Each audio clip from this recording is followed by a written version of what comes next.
হযরতে জিবরাইল আলাইহিস সালামকে আল্লাহ নবী একদিন জিজ্ঞাসা করেছিলেন, ও হযরতে জিবরাইল আপনার বয়সটা কত? হযরতে জিবরাইল বলেছিলেন, ইয়া রাসূলুল্লাহ হাবিবাল্লাহ, আমি একটা নমুনা আপনাকে শোনাচ্ছি, আপনি হিসাবটা ধরে নেন। কি নমুনা শুনিয়েছিল? হযরতে জিবরাইল বলেছিলেন, ও রব্বি আল্লাহ পাক, আমাকে যখন বানানো হয়েছিল, আমি সৃষ্টি হয়েছিলাম যখন, তখন না মিকাইল ছিল, ইসরাফিল ছিল, আজরাইল ছিল, না জমিন ছিল, আসমান ছিল, না ফারিস্তা ছিল, না জান্নাত জাহান্নাম ছিল, কোনো কিছুই ছিল না। আদম ছিল না, মুসা কালিমুল্লাহ ছিল না, ঈসা রূহুল্লাহ ছিল না। ও রব্বি আল্লাহ, ও ইয়া রাসূলুল্লাহ হাবিবাল্লাহ, আমি যখন সৃষ্টি হয়ে মাথাটা তুললাম, আল্লাহ পাকের আরশ আজিমের নিচে একটা নূরের চাদর রয়েছে। ওই জ্যোতি নূরের লাইটিং এর চাদরে একটা তারার মতো চমক দেখেছিলাম। ওই চমকটা দেখে আমি বড় দিবানা হয়ে গেলাম। প্রতিটা মানুষ বা প্রতিটা ব্যক্তি সুন্দরকে সবাই পছন্দ করে, এই জন্য জিবরাইল আলাইহিস সালাম বলে, ইয়া রাসূলুল্লাহ হাবিবাল্লাহ, ওই নূর আলো তারাটা জ্যোতিটা চমক দেখে এত সুন্দর ছিল, আমি বড় দিবানা হয়ে গেলাম। আমি দেখার জন্য তাকিয়ে রইলাম। একদিন যায়, দুদিন যায়, এমন করে দেখা যায় 70,000 বছর কেটে যাবার পরে ওই তারাটা দ্বিতীয়বার চমকে উঠেছিল। দ্বিতীয়বার দেখার পরে ইয়া রাসূলুল্লাহ হাবিবাল্লাহ, আমি আরো দিবানা হয়ে গেলাম। তৃতীয়বার দেখার জন্য আবারও 70,000 বছর ধরে অপেক্ষা করলাম। 70,000 বছর পরে ওই তারাটা আবার দ্বিতীয়বার উদিত হলো। ইয়া রাসূলুল্লাহ হাবিবাল্লাহ, আমি দেখার জন্য আরো বেতাব বেচেন হয়ে উঠলাম। এইভাবে 70,000 বছর ছাড়া ছাড়া একবার করে ওই নূরের ঝলকটা দেখতাম, ওই তারার চমকটা দেখতাম। ইয়া রাসূলুল্লাহ হাবিবাল্লাহ, ওই তারাটাকে আমি মোট 72,000 বার দেখেছি। এই কথাটা যখনই শেষ হয়ে যায়, আল্লাহ নবী মুচকে এসে বলেছিল, জিবরাইল রে, ওই তারাটা হলো আমি মুহাম্মদ রাসূল। আরো জোরে বলুন সুবহান। যুবকেরা, আম্মা জান আমিনা বলতে লেগেছে, আমি আমিনা, আমার গর্ভে সন্তান হয়েছে। আব্দুল্লাহ বিজনেসের জন্য বাইরে গেল, কিন্তু আর ফিরে আসলো না। আব্দুল্লাহ ইন্তেকাল হয়ে গেল। আমার গর্ভে মুহাম্মদ রাসূল রয়েছে। এ দুনিয়া মানুষ শুনে রেখে দাও, আম্মা জানাবেন মন খারাপ করে আমার রাসূলুল্লাহকে গর্ভের মধ্যে রেখে আব্দুল্লাহ হুজুরের ঝুপড়ি ঘরে আস্তে আস্তে আমার রাসূলুল্লাহ আম্মার পেটে বড় হতে লেগেছে। একদিন যায়, দুদিন যায়, এইভাবে দিন যেতে লেগেছে। হঠাৎ করে একদিন হযরতে জিবরাইল আলাইহিস সালাম আমি আমিনা আমার খবের মধ্যে আসলো। আমার ঘুমটা ভেঙে গেল। হযরতে জিবরাইল বলতে লেগেছে, এ আমিনা, আপনার গর্ভে যে সন্তান রয়েছে, ওই সন্তানের নাম দুনিয়ার কেউ রাখবে না। ওই সন্তানের নাম তাওরাতে, জবুরে, ইনজিলে, আসমানি কিতাবগুলোতে আমাদ রাখা হয়েছে। ওই সন্তানের নাম কুরআনে মুহাম্মদ রাসূল রাখা আছে। আপনার বাচ্চার নাম আল্লাহ পাক বড় যত্ন করে রেখে দিয়েছে। ইতিপূর্বে এই নাম কখনো কেউ শুনেনি, কেউ রাখেনি। এই নামটা হলো মুহাম্মদ।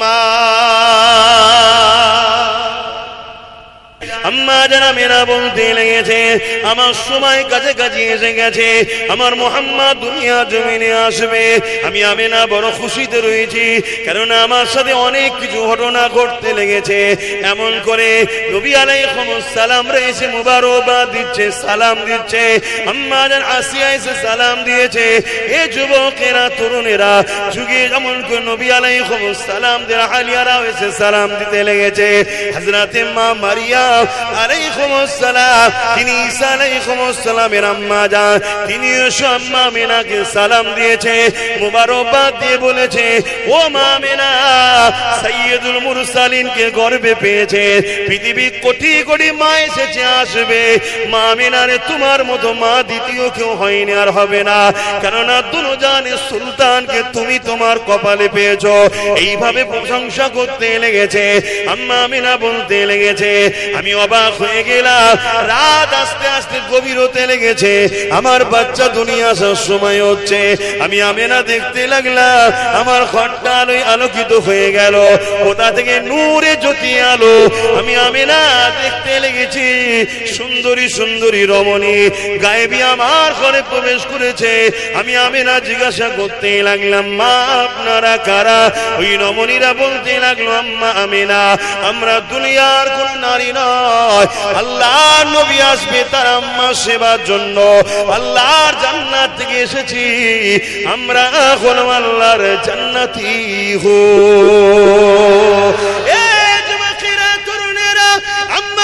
বলতে লাগলে আমি বড় অবাক হয়ে যেতে লাগলাম। আমার বাচ্চা আসার সময় হয়ে এসেছে।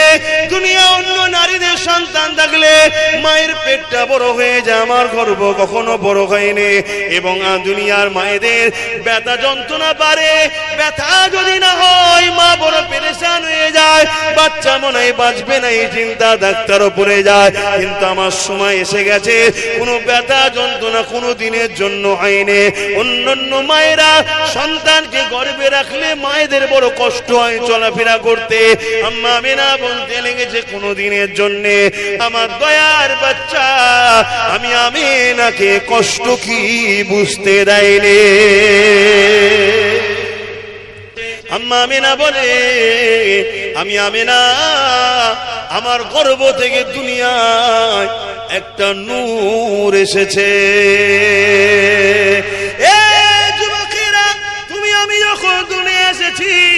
তোমার নাবির সাথে আমার নাবির সাথে মায়ের নাবির কানেকশন ছিল। কারণ কি, মায়েদের মাসে মাসে যেটা হয় পিরিয়ড, ওটা বাচ্চাকে মায়ের নাবির সাথে দেওয়া হয়। এই জন্য মায়ের পিরিয়ড বন্ধ থাকে। মেডিকেল বলছে পিরিয়ড চললে বাচ্চা থাকতে পারে না, কিন্তু আমার রাসূলুল্লাহর নাবির সাথে আম্মা আমিনার নাবির কোনো কানেকশন ছিল না, মাসে মাসে পিরিয়ডও বন্ধ ছিল না। কেননা আমার রাসূল হলেন নূর এবং নবী হলেন পবিত্র করতে এসেছে দুনিয়াকে। ওই অপবিত্র রক্ত রাসূলের শরীরে আমার আল্লাহ পাক দেননি। আম্মা আমিনা বলতে লেগেছে, আমার বাচ্চা দুনিয়া আসলো, আমার বাচ্চাকে যেই চাদরের উপরে রাখা হলো, রাখতে দেরি আমার বাচ্চা ওপর হয়ে যে এমন করে হামা করে দিয়ে বৈঠকে যেমন নামাজে পড়ি, ওই বৈঠকে বসে গিয়ে আমার বাচ্চা সিজদায় পড়ে গেল আল্লাহু আকবার বলে। আল্লাহ মহান, আল্লাহ মহান, আল্লাহ মহান। এই সিজদায় পড়ে গিয়ে বিড় করে আমার বাচ্চা কি বলতে লাগলো, দীর্ঘক্ষণ পরে আমার বাচ্চা মাথা তুলতে লেগেছে। আমার বাচ্চা মাথা তোলার পর শাহাদাত আঙুলটা আসমানে দিয়ে তুলে এইভাবে খোঁড়াতে লেগেছে। আমি আমিনা দেখতে লাগলাম, আমার বাচ্চা শরীর থেকে তখন আলোকিত হয়ে গেছে। ওই আঙুল থেকে এত নূর, এত জ্যোতি বেরোতে লেগেছে, পুরো দুনিয়া মাগরিব মাশরিক থেকে সব আলো আলোকিত হয়ে গেছে। আম্মা আমিনা আরো বলতে লেগেছে, আমার বাচ্চার আলোয় নূরেতে আমার চোখের পর্দা সরে গেছে। আমি শাম দেশের প্রাসাদ গুলো দেখতে পেলাম। শাম বলতে আজকে যেটা ইরান বলে, মক্কা থেকে ইরান দেখতে লেগেছি। শাম দেশের দালান গুলো তৎকালীন সময় যে কেসরা কাইসার রাজা মহারাজারা ছিল, তাদের বালাখানা গুলো দেখতে লেগেছি। এবং পারস্যের 1000 বছরের আগুনের যে কুণ্ডু ছিল, উপাসনা তারা করত, ওটা অটোমেটিক আমার বাচ্চা যখনই আসলো দপ করে নিভিয়ে বন্ধ হয়ে যায়। আরো জোরে বলুন সুবহান। আরে নবীর আগমনের মাস এসে গেছে, আমার নবী এসেছিলেন, আজ তাই আমরা মানুষ হতে পেরেছি। আমার নবী এসেছিলেন, তাই তো মাকে সম্মান করতে পারছি। আমার নবী এসে আমাদেরকে শিক্ষা দিয়েছেন বাপের মর্যাদা, ইনসাফের কথা, ইনসানিয়াতের কথা, ন্যায়ের কথা, সত্যের কথা, মনুষ্যত্বের কথা। কেন আমার নবী যখন আসেনি, এই পৃথিবী ছিল অন্ধকারে আচ্ছন্ন। আইয়ামে জাহিলিয়াত বলা হয়, বাপরাই নিজের কন্যাকে জ্যান্ত পুঁতে দিত। তামাম পৃথিবীর বুকে এই অশান্তি শুরু হয়েছিল। নারীরা তার বাপের হাত থেকে ইজ্জত ও জানকে বাঁচাতে পারছিল না। গরিবরা ধনীদের হাত থেকে নিজেদের জানমাল বাঁচাতে পারছিল না। তৎকালীন সময়ে রোগ থেকে শুরু করে পারস্যের ইতিহাসগুলো শোনেন, শুনছেন তো নাকি যুবকরা? রোম ছিল পৃথিবীর দাদা, পারস্য, এভাবে কেসরা, কাইসার, পৃথিবীর বড় বড় হুকুমত ছিল যারা মানুষকে কৃতদাস, দাসী বানিয়ে দিয়েছিল। খুন, ধর্ষণ, সন্ত্রাসী পৃথিবীতে আম হয়ে গিয়েছিল। পুরো পৃথিবী অশান্তির দাবানলে জ্বলছিল। অশিক্ষিত, বর্বর, মূর্খতে আচ্ছন্ন পৃথিবী। পুরো পৃথিবীর মানুষ, মজলুম মানুষগুলো আশা অপেক্ষায় আছে, কেউ তো একজন আসবে এই অন্যায়ের হাত থেকে আমাদেরকে মুক্ত করবে। ঠিক সেই সময় এই ধ্বংস পৃথিবী ও মানবতাকে, মানব জাতিকে বাঁচাবার জন্য মহান স্রষ্টার পক্ষ থেকে সর্বকালে সর্বশ্রেষ্ঠ নিয়ামত রহমাতাল লিল আলামিন আল্লাহ পাঠিয়েছিলেন। জোরে বলুন সুবহানাল্লাহ। তিনি এসে এই পৃথিবীর মানুষকে ইনসাফ শিখিয়েছে, ইনসানিয়াত শিখিয়েছে, মনুষ্যত্ব শিখিয়েছে, মানব বন্ধন শিখিয়েছে, সম্প্রীতি শিখিয়েছে, ভ্রাতৃত্ব শিখিয়েছে, ঐক্য শিখিয়েছে, মায়ের মর্যাদা, বাপের মর্যাদা, স্ত্রীর অধিকার, স্বামীর অধিকার, এতিমের অধিকার, বিধবার অধিকার।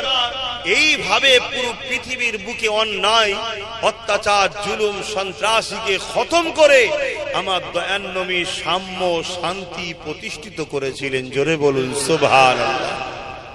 সেই নবীর আলোচনার মাসে নবীর আলোচনার চর্চা দরকার আছে না নাই?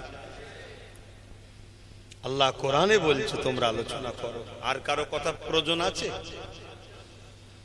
আল্লাহ পাক কোরআনের মধ্যে বলছেন, আল্লাহ কোরআনে বলছেন, কুল বিফাদলিল্লাহি ওয়া বিরহমাতিহি ফাবিযালিকা ফালিয়াফরাহু। হাবিব আপনি বলে দিন, আমার রহমত ও আমার ফজল পেয়ে মানুষ যেন খুশি আনন্দ বানায়। জোরে বলুন সুবহানাল্লাহ। তবে সেই খুশি আনন্দটা শরিয়তের গণ্ডির মধ্যে, শরিয়তের গণ্ডির মধ্যে থেকে করতে হবে। বড় বড় বক্স লাগিয়ে দিয়ে হই হই করা, মিউজিক বাজানো, এগুলো কি ইসলাম শরিয়তে জায়েজ আছে? এভাবে নয়। আলোচনা করো, বা তুমি জুলুস বার করলে সেখানে উজু অবস্থায়, মাথায় টুপি, ইসলামিক ইউনিফর্মে এক রাস্তা দিয়ে তুমি শান্তিভাবে গেলে, অপর মানুষের কোনো যাতায়াতের অসুবিধা না হয়, এটাকে বজায় রেখেও তুমি করতে পারো। আমার কথা বুঝতে পারছে? তাহলে আল্লাহ কি বললেন? রহমত পেয়ে আর ফজল পেয়ে খুশি বানাও। বলুন তো, আমার নবীর থেকে বড় নিয়ামত, বড় আল্লাহর ফজল দ্বিতীয় কিছু আল্লাহ পাঠিয়েছে? যত নবী এসেছেন সবাই বড় নিয়ামত উম্মতের জন্য, মানুষের জন্য। আল্লাহ কিন্তু কাউকে পাঠিয়ে বলেনি যে আমি তোমাদের উপরে শুকরিয়া, তোমাদের উপরে আমি ইহসান করলাম। কিন্তু আমার নবী পাককে পাঠিয়ে আল্লাহ বলেছে আমি মুমিনদের উপরে ইহসান করলাম। জোরে বলুন সুবহানাল্লাহ।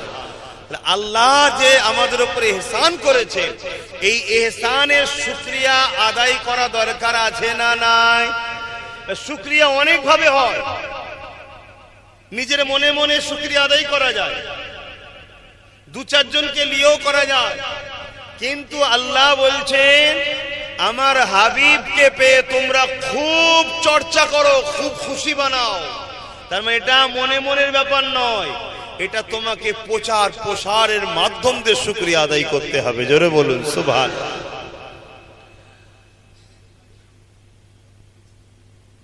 আল্লাহ পাক কোরআনের মধ্যে আমার নবী পাক সাল্লাল্লাহু আলাইহি সাল্লামকে সবথেকে বড় নিয়ামত করেছে। দুটো হাত আমাদের জন্য নিয়ামত তো নাকি গো? এই হাত দুটো না থাকলে কত অসহায় বলুন তো। কে দিয়েছে? আল্লাহ কি বলেছে আমি তোদের উপরে ইহসান করেছি? বলেন। দুটো চোখ কে দিয়েছে? এই চোখ না থাকতাম একা চলতে পারতাম? তাহলে এই দুটো চোখ বড় নিয়ামত দিয়েছেন আল্লাহ, কিন্তু বলেন যে আমি তোদের উপরে ইহসান করলাম। দুটো পা দিয়েছেন আল্লাহ, না হলে চলতে পারতাম না, তাও আল্লাহ বলেন ইহসান করলাম। জিন্দেগি দিয়েছে, জান আল্লাহ দিয়েছে আল্লাহ, তারপরেও বলেন না তোদের উপর আমি ইহসান করলাম। কিন্তু 12 রবিউল আউয়াল সোমবার শবে সাদেকের সময় আমার নবীকে পাঠিয়ে আল্লাহ বলছেন মুমিনদের উপরে আমি আমার মাহবুবকে পাঠিয়ে বড় ইহসান করলাম। জোরে বলুন সুবহানাল্লাহ। এ থেকে আল্লাহ বুঝাচ্ছেন তোদের পায়ের থেকে, হাতের থেকে, চোখের থেকে, জিন্দেগির থেকে, জানের থেকেও আমার বন্ধু হলো অনেক দামি। জোরে বলুন সুবহানাল্লাহ। সেই নবীর পেয়ে আমরা খোদার শুকরিয়া আদায় করি, এটা হলো শুকরানা মাহফিল। এবং আমরা এখানে খুশি প্রকাশ করি আমার নবীর আলোচনাগুলো শুনে, ছোটবেলার আলোচনাগুলো শুনে। এবং আল্লাহ কোরআনে বললেন রাহমাতাল লিল আলামিন, আমি রহমত করে পাঠিয়েছি। কেমন দয়া, কেমন রহমত আমার নবী। আমার নবী কি শুধু মুসলমানদের জন্য রহমাতাল লিল আলামিন? আমার নবী তামাম মখলুকাতের জন্যই দয়া। জোরে বলুন সুবহানাল্লাহ। সেই নবী পেয়ে আমাদেরকে শুকরিয়া, আনন্দ প্রকাশ করতেই হবে, এটা আল্লাহর হুকুম। সেই হুকুম আমরা পালন করছি। এবারে সময়ের একটা ডিমান্ড থাকে। এখন হ্যাচাক জ্বালিয়ে যদি আমি করি আজকের দিনে আমাদের নিউ জেনারেশন কার পাবো না, কেন সময়ের ডিমান্ড করছে। তাই একটু লাইটিং করা, আলো করা, যাতে করে আমাদের নিউ জেনারেশন বা যুব সমাজ তারা একটু ভিড় করে। এর চরে কত সুন্দর করে সাজিয়েছে, ওটা হলো মূলত অ্যাট্রাকশনের জন্য। কিন্তু আমার উদ্দেশ্য কি? যাতে ওই অ্যাট্রাকশনে ও ছুটে আসে, আর আসলেই ওর দিলে আমার নবীর প্রেম ঢুকাবো। জোরে বলুন সুবহানাল্লাহ। তুমি আলোর দিকে ছুটছো কেন? তুমি তো তোমার কন্যার বিয়ের সময় আলো লাগাও, তখন তো ফতোয়াবাজি হয় না। তুমি তো তোমার বেটার বিয়ের সময় গরু জবাই করে, খানা করে, লাইটিং করে খাওয়াও, তখন তো ফতোয়া হয় না। এখানে আলো তো তোমার ফতোয়া হচ্ছে কেন? হ্যাঁ, এটা উদ্দেশ্য মানুষকে আকর্ষণ করে টেনে নিয়ে আসা, বিশেষ করে যুব সমাজকে, বিশেষ করে নতুন প্রজন্মকে। যখন এই মাস হলো সঙ্গে সঙ্গে সব বাড়িতে আলো সাজতে শুরু হয়েছে। আমাদের নতুন প্রজন্ম বাচ্চা কোনো জিজ্ঞেস করবে আব্বা কি ব্যাপার? আরে আমার নবীর আগমনের মাস। পরে বছর আবার কি ব্যাপার? নবীর আগমনের মাস। ও বাচ্চা জেনেই গেল লাইটিং যখন হচ্ছে তার মানে হুজুরের আহমদের মাস এসে গেল। ওর দিলে হুজুরের মহব্বত চাহা ঢুকতে শুরু করলো। জোরে বলুন সুবহানাল্লাহ। কিন্তু দুঃখের বিষয়, পুরো পৃথিবী জুড়ে একটাই ষড়যন্ত্র চলছে, আমাদের দিল থেকে রাসূলকে বার করে দাও। কেন? নেতা যদি না থাকে ও সমাজ কখনো কামিয়াবি হতে পারবে না। আর আফসোস, আমরা যারা উলামা দাবি করি, প্রত্যেকটা দলের লোককে নিয়ে আসো, দাঁড়িয়ে গিয়ে তার দলের নেতার প্রচার করে। আমরা যারা উলামা দাবি করি, আমরা রাসূলের ওয়ারিস, আমরা বড় বড় মজলায় যাই, বড় বড় জলসায় যাই, বড় বড় ওয়াইজিনে যাই, বা মসজিদে দাঁড়িয়ে নামাজ পড়াই 52 জুম্মায়, কিন্তু আমরা নবীর সম্বন্ধে যুবককে শোনাতে চাই না। অথচ আমাদের কাছে সবই আছে। মসজিদ বাড়ছে না কমছে? নামাজি যদি না বাড়ে তো মসজিদ বাড়ছে কেন? মাদ্রাসা বাড়ছে না কমছে? ছেলে যদি না পড়াশোনা করে ধর্মীয় শিক্ষা, তাহলে বাড়ছে কেন? সব জায়গাতেই বাড়ছে। অপর দিকে আমাদের বিপদ ও আমাদের উপরে জুলুম বাড়ছে না কমছে কেন? নামাজি বাড়ছে, মসজিদ বাড়ছে, মাদ্রাসা বাড়ছে, টুপি বাড়ছে, বোরখা বাড়ছে, সব বাড়ছে, তারপরও মার খাচ্ছি কেন? আমাদের সব জায়গাটা ঠিক আছে, কিন্তু একটা জায়গায় ভাটা পড়ে গেছে, যেটা হলো মূল হুজুরের প্রেম ও আদব। খেয়াল করে দেখো, প্রচুর জলসা হয়, প্রচুর কিছু হয়, আমার নবীর শানলি আমাদের করে শোনাতে চাই না, আমার নবীর আজমতলি আমাদেরকে শোনাতে চাই না, আমার নবীর মাকামলি আমাদেরকে শোনাতে চাই না, আমার নবীকে আল্লাহ কত বড় নিয়ামত করেছে আমাদেরকে শোনাতে চাই না। কেন চাই না? যাতে হুজুরের প্রেমিক না আমরা হয়ে যাই। আর প্রেমিক যদি হয়ে যায় ঈমানদার হয়ে যাব। আর ঈমানদার মুচকে যাবে, মিটে কিন্তু যাবে না। ঈমানদারকে মিটাতে কেউ কখনো পারেনি আর পারবে না। আসুন এবারে আবার নবীর কিছু কথা আলোচনা করব, দেখি আপনারা খুশি হন কিনা। দেখুন তো আমার নবীকে কি নিয়ামত করেছে আল্লাহ। নবী চাচাজান হযরত আব্বাস রাদিয়াল্লাহু তাআলা আনহু, তিনি এলাকার মানুষকে দাওয়াত দিয়ে সব ডেকে এক জায়গায় জড়ো করেছে, যেমন আপনারা জড়ো হয়েছেন। নবীর চাচাজান ডেকে জড়ো করেছে, জড়ো করে সেখানে নবীর চাচা দাঁড়িয়ে বক্তব্য দিচ্ছে, ওয়াজ করছে। কি ওয়াজ? আমার নবীর ছোটবেলার কথা। জোরে বলুন সুবহানাল্লাহ। তাহলে নবীর ছোটবেলার কথা বলা, এটা নবীর সাহাবী এবং নবীর চাচা হযরত আব্বাস রাদিয়াল্লাহু তাআলা আনহু হুজুরের সুন্নাত। জোরে বলুন সুবহানাল্লাহ। আল্লাহ নবী পাশ দিয়ে যাচ্ছিলেন, নবী পাককে দেখে সাহাবা হুজুররা বা এলাকার মানুষরা দাঁড়িয়ে গেলেন, গিয়ে সালাম দিলেন। তাই আমরাও দাঁড়িয়ে সালাম দিই। আল্লাহ নবী জিজ্ঞাসা করছেন, তোমরা কি করছো? নবী পাকের চাচাজান বলছেন, হুজুর আমি আমার গ্রামবাসীকে ডেকে, প্রতিবেশীকে ডেকে আপনার শিশুবেলায় যা ঘটনা ঘটেছিল আম্মা আমেনার মুখে শুনেছি, আমি নিজেও কিছু দেখেছি, আমার বোনের থেকে কিছু শুনেছি, অর্থাৎ নবী পাকের ফুফু যান। এই সব কথাগুলো আমার গ্রামবাসীকে শোনাচ্ছি, যেমন নবী যখন এসেছিল এই এই এই এই ঘটনা ঘটেছিল। আল্লাহ নবী বড় খুশি হয়ে গেলেন। শুনছো যুবকরা? খুশি হয়ে গিয়ে বলছে, ওয়াজাবাত লাহু শাফাআতি, আমি নবীর শাফাআত তোমাদের জন্য ওয়াজিব। জোরে বলুন সুবহানাল্লাহ। সাহাবী জিজ্ঞেস করলেন, হুজুর শুধু আমাদের জন্য না, যুগে যুগে যারাই আপনার শিশুবেলার আলোচনা করবে, মিলাদ করবে? আল্লাহ নবী বললেন, যারাই আমার শিশুবেলার আলোচনা করবে, শুনবে, খুশি বানাবে, আনন্দ করবে আমার আলোচনা শুনে, তার মানে মহব্বত আছে। কি কারো যদি বাচ্চার প্রশংসা করা হয় তার বাবা মা খুশি হয়, তার যদি রাসূলুল্লাহর আনন্দ ছোটবেলার কথা বলা হয় নবীও খুশি হয়, আল্লাহও খুশি হয়, তাদেরকেই আমি নবীর শাফাআত করব। জোরে বলুন সুবহানাল্লাহ। এখন কারো মাথায় যেতে পারে যে এতগুলো লোক বসে আছে, এদের মধ্যে আকসার তো মাথায় টুপি নেই, প্যান্ট শার্ট পরা, ঠিক মতো নামাজই পড়েনি, হয়তো এদেরকে নবী শাফাআত করবে। তো শাফাআতটা কার জন্য? ওলির জন্য না পাপীর জন্য? শাফাআতটা কার জন্য? ভালো লোকের জন্য না খারাপ লোকের জন্য? ভালো লোকের জন্য শাফাআত তো দরকার নেই, শুধু জান্নাত যাবেই। খারাপ লোকের জন্যই তো শাফাআত হবে। আমরাই তো সেই আসামিগুলো, আমাদের জন্যই তো নবী শাফাআত করবে, আমাদের ঘরেই তো নবী পার করাবে। জোরে বলুন সুবহানাল্লাহ। দ্বিতীয় নম্বর কথা, আপনি এত ভেঙে পড়ছেন কেন? যদি সব ছেলেগুলো জান্নাতে যাইতো আপনারও তো বুকে ব্যথা হয় কেন? অসুবিধা আছে জান্নাত গেলে? তা জান্নাত যাবার মতো আল্লাহ তৈরি করে নিতে পারে না, পারে না? আমি তো প্রথমেই বললাম, এই ছেলেগুলো কালকে নামাজি, মুত্তাকি, পরেজগার, হাজি, গাজী, আল্লাহওয়ালা হয়ে যেতে পারে। আল্লাহ নবীর শাফাআত যখন হবে, তাকে আল্লাহ উপযুক্ত শাফাআত পাওয়ার তৈরিও করে নেবে। তোমার আমার মাথায় চাল ভেঙে পড়ে কেন? হ্যাঁ, সব জায়গাতে আমি তুমি বিশ্বাসী করি, আর শুধু নবীর বেলাতেই সমস্যা কেন? হ্যাঁ, মায়ের পায়ের তলায় জান্নাত বললে কোনো আপত্তি হয় না। মায়ের আল জান্নাত তাহতা আকদামুল উম্মাত, হাদিস পাক আছে না নাই? মায়ের পায়ের তলায় ছেলেদের জান্নাত, কোনো সমস্যা এলে বিরোধী আছে? এই জোরে বলেন। আর যদি বলা হয় মুহাম্মদ সাল্লাল্লাহু আলাইহি সাল্লাম, তিনাকে এক ঝলক যে দেখবে তার জন্য জাহান্নাম হারাম, জান্নাত হালাল। জোরে বলুন সুবহানাল্লাহ। ওখানে ফতোয়া শুরু হয়ে যায়। তাহলে জানতে হবে, এ সেজেছে মুসলমান, ভেতরে মুনাফিকি। এর লক্ষ্য উম্মতকে নবীর সাথে সরাবে। কেন সরাবে? যাতে ঈমানটা চলে যায়। ঈমান চলে গেলে কি হবে? আমাদেরকে যারা মিটাতে চাইছে তারা সাকসেসফুল হবে।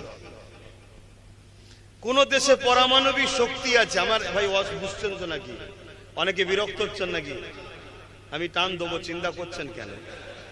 আনন্দ এইসব শোনাতেই তো ভক্ত, কিন্তু না, এটাও জানতে হবে। প্রথম জিনিসগুলো একটু শুনেলেন। কোন দেশে যদি পারমাণবিক শক্তি থাকে, সে দেশের সঙ্গে লড়াই করতে কেউ চায়? কেন চাই না?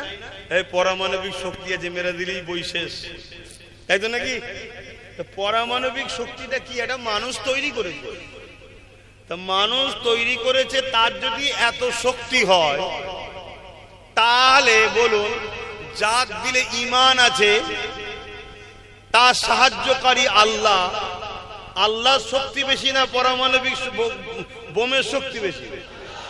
যার সাহায্যকারী আল্লাহ হবে, অর্থাৎ যার দিলে ঈমান মজবুত আছে, তাহলে তার পাওয়ারটা কত? ওই তো খেয়াল করে দেখুন না, খাজা মঈনুদ্দিন আজমিরি 800 বছর আগে চলে গেছে, এখনো তার পাওয়ার কত? দেশের প্রধানমন্ত্রী চাদর পাঠাচ্ছে, জানেন না? জানেন না? তাহলে দেশের প্রধানমন্ত্রীর থেকে পাওয়ার তুলনা করতে চাইছি না, কেন ওনার মাকাম অনেক বড়, কথা মাথায় ঢুকছে? কিন্তু 800 বছর আগে চলে গেছে, এখনো পাওয়ার চলছে কত দেখেছেন? যেই প্রধানমন্ত্রী হয় চাদর কিন্তু পাঠাতে হয়, শুনছেন তো নাকি? কিসের পাওয়ারে? হুজুরের গোলামি, হুজুরের গোলামি। 850 বছর চলে গেছে বাগদাদের সুলতান আব্দুল কাদের জিলানী আল বাগদাদি আল হাসিমি আল হাসানি আল হুসাইনি, আমেরিকা কত বোম ফেলেছে, একটাও ফাটেনি, মিসাইল ফেটেছে, একটাও ফাটেনি, কেন? নবীর গোলাম আছে। লাস্টে কি করেছে? পায়ে হেঁটে নেমেছে, পায়ে হেঁটে নেমেছে। তুই যা করছিস করবে যা, দাদাগিরি দিয়ে করবি নি তাহলে হবে না। পায়ে হেঁটে নেবে, নত হয়েছে। তাহলে চিন্তা করুন, 850 বছর আগে চলে গেছে, পাওয়ারটা কিসের? ঈমান। ঈমানটা কিসের? নবীর গোলামি। যে যত বড় গোলাম তার ঈমান তত বড় পাওয়ারফুল। জোরে বলুন সুবহানাল্লাহ। এটা মাথার মধ্যে ঢুকাও যুবক। সব জায়গায় কম্প্রোমাইজ চলে, সব জায়গায় সেটিং চলে, আন্ডারস্ট্যান্ডিং করো, চলো দুদিনের দুনিয়া করে লাও, করে লাও, করে লাও। কিন্তু আল্লাহর নবীর প্রেম ও আদবের কাছে কোনো সেটিং চলে না। এটা হচ্ছে রেড জোন, 0 পয়েন্ট। এখানে শুট করে আউট ছাড়ার কোনো রাস্তা নাই, মনে থাকবে।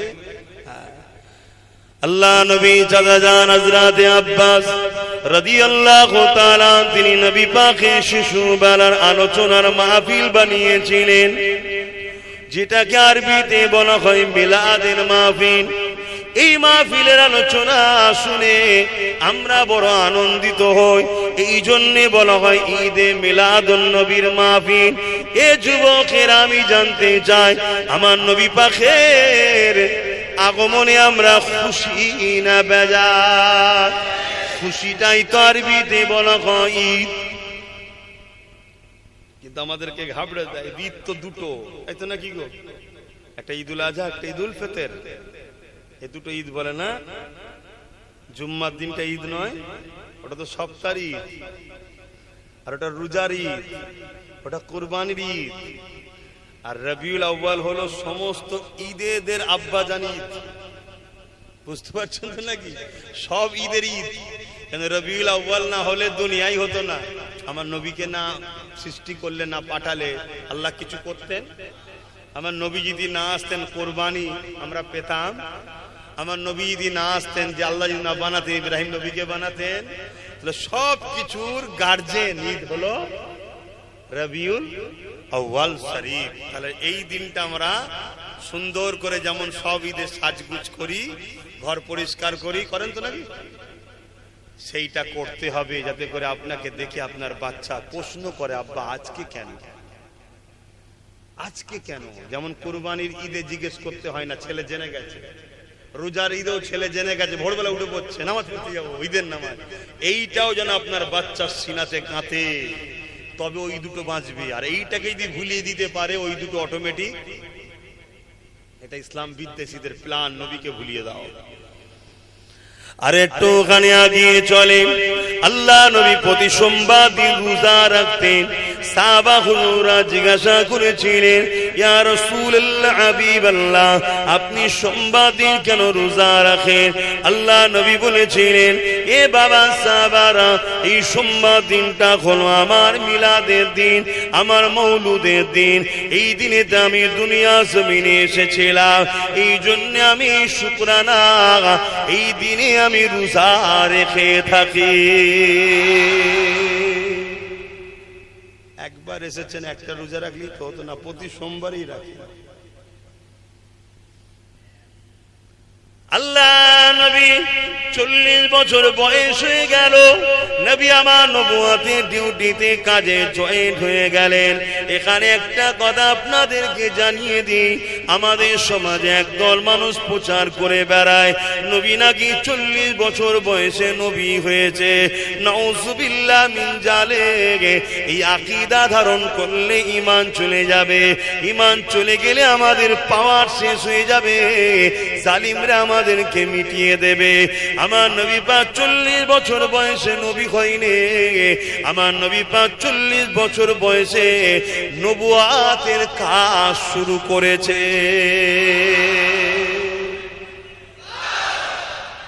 আল্লাহ, লেগুন আমার ভাইদের জানা দরকার আছে না? নাই, নাই তো গুমরা করে ফেলবে। তো মুখ ভর্তি দাঁড়িয়ে, মাথায় টুপি, নামাজ, তাহাজ্জুদ, কপালে দাগ হয়ে গেছে, নবীকে জানে 40 বছর বয়সে নবী হয়েছে। তো ও বেঈমান জাহান্নামে ঢুকলে আর বেরোবে কোনোদিন? তাহলে এগুলো তো জানাতে হবে নাকি আমার নবী সম্বন্ধে? আমি কি ভুল করছি? যুবকরা বলো, শুনতে ইচ্ছুক তো নাকি? চাকরির লেটার পেয়েছে অনেক আগে, আমাদের হয় না? হয় না? আর ডিউটি করে 1 তারিখ থেকে, সামনের মাসের 1 তারিখ থেকে ডিউটিতে জয়েন্ট হবে। আমার নবী নবুয়াত পেয়েছে যখন কোনো কিছুই ছিল না। আল্লাহ যখন নিজেকে জাহির করতে চাইলেন, তখন আল্লাহ কুন কাফ নুন হো যা ফায়াকুন একটা নূর হলো, যার নাম আল্লাহ রাখলেন মুহাম্মদ রাসূল। জোরে বলুন সুবহানাল্লাহ। সেদিন থেকে আমার নবী আল্লাহর কাছে নবী, আমাদের কাছে কি নবী তাহলে নয়? এ বিষয়ে আর একটা কথা বলি। হযরতে জিবরাইল আলাইহিস সালামকে আল্লাহ নবী একদিন জিজ্ঞাসা করেছিলেন, ও হযরতে জিবরাইল আপনার বয়সটা কত? হযরতে জিবরাইল বলেছিলেন, ইয়া রাসূলুল্লাহ হাবিবাল্লাহ, আমি একটা নমুনা আপনাকে শোনাচ্ছি, আপনি হিসাবটা ধরে নেন। কি নমুনা শুনিয়েছিল? হযরতে জিবরাইল বলেছিলেন, ও রব্বি আল্লাহ পাক, আমাকে যখন বানানো হয়েছিল, আমি সৃষ্টি হয়েছিলাম যখন, তখন না মিকাইল ছিল, ইসরাফিল ছিল, আজরাইল ছিল, না জমিন ছিল, আসমান ছিল, না ফেরেশতা ছিল, না জান্নাত জাহান্নাম ছিল, কোনো কিছুই ছিল না। আদম ছিল না, মুসা কালিমুল্লাহ ছিল না, ঈসা রূহুল্লাহ ছিল না। ও রব্বি আল্লাহ, ও ইয়া রাসূলুল্লাহ হাবিবাল্লাহ, আমি যখন সৃষ্টি হয়ে মাথাটা তুললাম, আল্লাহ পাকের আরশ আজিমের নিচে একটা নূরের চাদর রয়েছে। ওই জ্যোতি নূরের লাইটিং এর চাদরে একটা তারার মতো চমক দেখেছিলাম।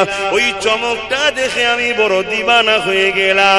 প্রতিটা মানুষ বা প্রতিটা ব্যক্তি সুন্দরকে সবাই পছন্দ করে, এই জন্য জিবরাইল আলাইহিস সালাম বলে, ইয়া রাসূলুল্লাহ হাবিবাল্লাহ, ওই নূর আলো তারাটা জ্যোতিটা চমক দেখে এত সুন্দর ছিল, আমি বড় দিবানা হয়ে গেলাম। আমি দেখার জন্য তাকিয়ে রইলাম। একদিন যায়, দুদিন যায়, এমন করে দেখা যায় 70,000 বছর কেটে যাবার পরে ওই তারাটা দ্বিতীয়বার চমকে উঠেছিল। দ্বিতীয়বার দেখার পরে ইয়া রাসূলুল্লাহ হাবিবাল্লাহ, আমি আরো দিবানা হয়ে গেলাম। দ্বিতীয়বার দেখার জন্য আবারও 70,000 বছর ধরে অপেক্ষা করলাম। 70,000 বছর পরে ওই তারাটা আবার দ্বিতীয়বার উদিত হলো। ইয়া রাসূলুল্লাহ হাবিবাল্লাহ, আমি দেখার জন্য আরো বেতাবেচাইন হয়ে উঠলাম। এইভাবে 70,000 বছর ছাড়া ছাড়া একবার করে ওই নূরের ঝলকটা দেখতাম, ওই তারার চমকটা দেখতাম। ইয়া রাসূলুল্লাহ হাবিবাল্লাহ, ওই তারাটাকে আমি মোট 72,000 বার দেখেছি। এই কথাটা যখনই শেষ হয়ে যায়, আল্লাহ নবী মুচকে এসে বলেছিল, জিবরাইল রে, ওই তারাটা হলো আমি মুহাম্মদ রাসূল। আরো জোরে বলুন সুবহান।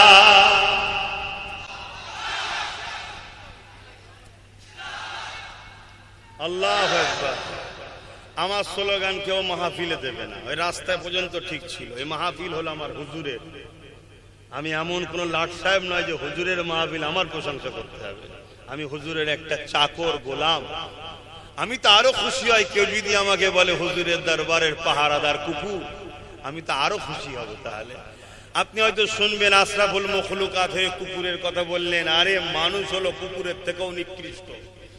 মানুষের মধ্যে একদল মানুষ আছে চতুষ্পদ জন্তুর থেকেও নিকৃষ্ট, অথচ আসহাবে সাফ, আজ কি বলে সূরা কাফের মধ্যে আছে 7 জন ওলিকে একটা কুকুর পাহারা দিয়েছিল কিতমিন, সে আল্লাহর জান্নাতি হবে। জোরে বলুন সুবহানাল্লাহ।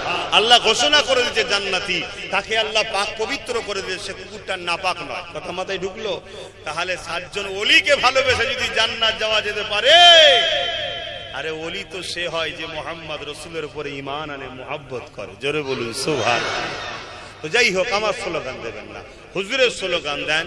মুজাদ্দিদ জামান দাদা হুজুরের স্লোগান দেবেন, কেন দাদা হুজুর হলেন আমার নবীর উপযুক্ত আওলাদ। জোরে বলুন সুবহানাল্লাহ। উপযুক্ত আওলাদ, কেন এই জামানার মুজাদ্দিদ ছিলেন। মুজাদ্দিদ আর নবীদের মধ্যে একটা পার্থক্য, নবুয়াতটা পাইনি, বাকি সমস্ত কিছু ক্ষমতা আল্লাহ মুজাদ্দিদদের ঘরে দিয়ে পাঠান। তাই যুবকদের বলবো, আখরি জামানা হাজারো রকম দাড়ি টুপির ভেতরে চলছে, ইদিক উদিক না করে মুজাদ্দিদ জামানকে ধরে রাখো যদি তুমি কামিয়াবি হতে চাও। বাকিটা যার যার ইচ্ছা। তাহলে কি বললেন? 70,000 বছর ছাড়া ছাড়া একবার করে তারাটা উদিত হয়। 72,000 বার জিয়া সাল্লাম দেখেছে, তখনও আমার নবী নবী ছিলেন। জোরে বলুন সুবহানাল্লাহ। এই যে কথাগুলো আমার যুব সমাজ শুনছো, বলো এই নেতা ছেড়ে দিয়ে দ্বিতীয় কারো পিছনে ছুটা দরকার আছে? এতে কি আমাদের গর্ব হয় না? আমাদের কি খুশি হয় না যে আমরা যিনার অনুসারী, যিনাকে রাসূল বলে, লিডার বলে, নেতা বলে মেনেছি, তিনার মতো কেউ আসেনি আর আসবে না। এবং সর্বধর্মের মহাপণ্ডিত যারা, সর্বধর্মের মহাপণ্ডিত যিনারা ছিলেন, সবাই স্বীকার করেছেন মুহাম্মদ রাসূল সর্বকালের সর্বশ্রেষ্ঠ। জোরে বলুন সুবহানাল্লাহ। আসেন আম্মা জান আমিনা হুজুরের কাছে যাই, তিনার জবান থেকে তিনার লালের কথা একটু শুনি, তিনার জবান থেকে তিনার সন্তান আমাদের নবী পাকের কথা একটু শুনি। এ যুবকেরা, আম্মা জান আমিনা বলতে লেগেছে, আমি আমিনা আমার গর্ভে সন্তান হয়েছে। আব্দুল্লাহ বিজনেসের জন্য বাইরে গেল, কিন্তু আর ফিরে আসলো না। আব্দুল্লাহ ইন্তেকাল হয়ে গেল, আমার গর্ভে মুহাম্মদ রাসূল রয়েছে। এ দুনিয়া মানুষ শুনে রেখে দাও, আম্মা জানাবেন মন খারাপ করে আমার রাসূলুল্লাহকে গর্ভের মধ্যে রেখে আব্দুল্লাহ হুজুরের ঝুপড়ি ঘরে আস্তে আস্তে আমার রাসূলুল্লাহ আম্মার পেটে বড় হতে লেগেছে। একদিন যায়, দুদিন যায়, এইভাবে দিন যেতে লেগেছে। হঠাৎ করে একদিন হযরত জিবরাইল আলাইহিস সালাম আমি আমিনা আমার খবের মধ্যে আসলো, আমার ঘুমটা ভেঙে গেল। হযরত জিবরাইল বলতে লেগেছে, এ আমিনা, আপনার গর্ভে যে সন্তান রয়েছে, ওই সন্তানের নাম দুনিয়ার কেউ রাখবে না। ওই সন্তানের নাম তাওরাতে, জবুরে, ইনজিলে, আসমানি কিতাবগুলোতে আমাদ রাখা হয়েছে। ওই সন্তানের নাম কুরআনে মুহাম্মদ রাসূল রাখা আছে। আপনার বাচ্চার নাম আল্লাহ পাক বড় যত্ন করে রেখে দিয়েছে। ইতিপূর্বে এই নাম কখনো কেউ শুনেনি, কেউ রাখেনি। এই নামটা হলো মুহাম্মদ। আমার নবীর নাম আল্লাহ দিচ্ছেন, তাহলে কিছু রহস্য আছে না নাই? হ্যাঁ, যে আল্লাহ পাক চান তার হাবিবের নাম যেই লিখে আমার হাবিবের নামে যেন চুমা দেয়। জোরে বলুন সুবহানাল্লাহ। চুমা দেওয়াটা একটা তাজিমের লক্ষণ, তাই তো নাকি? আল্লাহ চাই আমি আপনি সকলে বলি আল্লাহ। বলুন বলুন আল্লাহ, খেয়াল করে বলুন আল্লাহ। আর আমার রাসূলুল্লাহর নাম বলেন মুহাম্মদ। ঠোঁটে ঠোঁট না লেগিয়ে আমার নবীর নাম বলেন, বলুন, দেখুন তুই হিংসাই ডাকিস আর ভালোবেসেই ডাকিস, আমার হাবিবকে চুমা তোকে দিতেই হবে। জোরে বলুন সুবহানাল্লাহ। আল্লাহ নাম রেখেছে। আবার দেখুন আহমদ, ওটা আমার নবীর নাম, ঠোঁটে ঠোঁট না লেগিয়ে বলতে পারবেন আহমদ নাম? দেখুন আল্লাহ তার বন্ধুর নাম রেখেছে, কত ভালোবাসে। আম্মা জান আরো বলতে লেগেছে, যেদিন আমার মুহাম্মদ রাসূল আমার পবিত্র রহিম মুবারকে গর্ভে চলে আসে, ওই দিনে একসাথে 12 জন নবী আলাইহিমুস সালাম আমার খবেশে আমি আমেনাকে সালাম মুবারকবাদ দিয়েছে। এই দুনিয়ার মানুষেরা আম্মা জান আমিনা বলতে লেগেছে, আমার বাচ্চা দুনিয়ার অন্য বাচ্চাদের মতো নয়। আমার বাচ্চা যখন আমার গর্ভে চলে এসেছিল, আমার পবিত্র রহিম মুবারকে যখন চলে এসেছিল, আমি যেমন সময় দেখতে পেলাম আমার ঘরের দেয়ালগুলো আমাকে মুবারকবাদ সালাম দিতে লেগেছে। আমি আমিনা যখন কোন রাস্তা দিয়ে যেতাম, ওই রাস্তা ধারে যখন পাথর থাকতো, ওই পাথরের কোনা কোনো গড়িয়ে গড়িয়ে গড়িয়ে গড়িয়ে এসে আমার কদমের কাছে লুটিয়ে গিয়ে রুকে গিয়ে তার ভেতর থেকে আমার নাম ধরে বলতে থাকতো, আমিনা সালাম শান্তি তোমার উপরে, মোবারকবাদ তোমার উপরে। এ আমিনা রে, দোনোজানের সুলতান আল্লাহ তোমার গর্ভে দিয়েছে। আম্মা জান আমিনারও বলতে লেগেছে, আমি বিবাহ পরে পরে বা বিবাহর আগে যখন কুয়া থেকে পানি আনতে যেতাম, কেন তৎকালীন সময়তে কুয়া থেকে পানি উঠাতে হতো, কুয়াতে রশি দিয়ে এবং বালতি করে পানি উঠাতে হতো, যার জন্য বড় প্রেসার দিতে হতো, কষ্ট করতে হতো। কিন্তু যেদিন থেকে আমার সাইয়্যিদুনা মুহাম্মদ রাসূলুল্লাহ আমার গর্ভ মোবারকে চলে এসেছে, আমি আমিনা যখনই পানি তুলতে গেছি, আমি প্রথমবার অবাক হয়ে গিয়েছিলাম। এমন সময় দেখতে পেলাম পানির ভেতর থেকে সালাম আসছে, মোবারকবাদ আসছে, এবং পানির মধ্যে থেকে হালচাল শুরু হয়েছে। ওই পানি যেমন ভূমিকম্পে ফুলে ফুলে কানায় চলে এসেছে। আমি আমিনা পানি উঠিয়ে নি। শুধু এটা নয়, আম্মা আমিনা বলতে লেগেছে, এই দৃশ্য হয়ে যাবার পর এলাকার নারীরা সবাই কুয়ার ধারে গিয়ে অপেক্ষায় থাকতো আমি আমিনা কখন যাব। যখন আমি যেতাম পানি ওইভাবে সালাম দিয়ে উঠে আসতো। আমি পানি উঠিয়ে নিবার পরে সমস্ত নারীরা আমাকে বলতো, আমিনা রে চলে যাবেন না, আপনি চলে গেলে পানি নেমে যাবে, দাঁড়িয়ে থাকুন, আমাদেরকে কষ্ট করতে হবে না, কুয়ার পানিটা আমরা উঠিয়ে নি।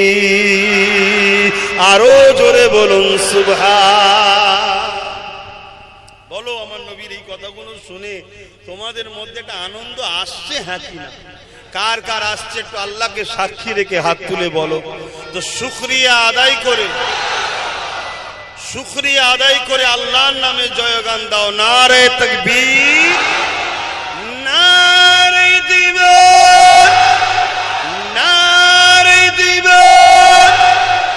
সরকার কি আমদ, হুজুর কি আমদ, পুর নূর কি আমদ, हबीबुल्लाह की आमद, रबीउल अव्वल की महीना, नारे दिवार।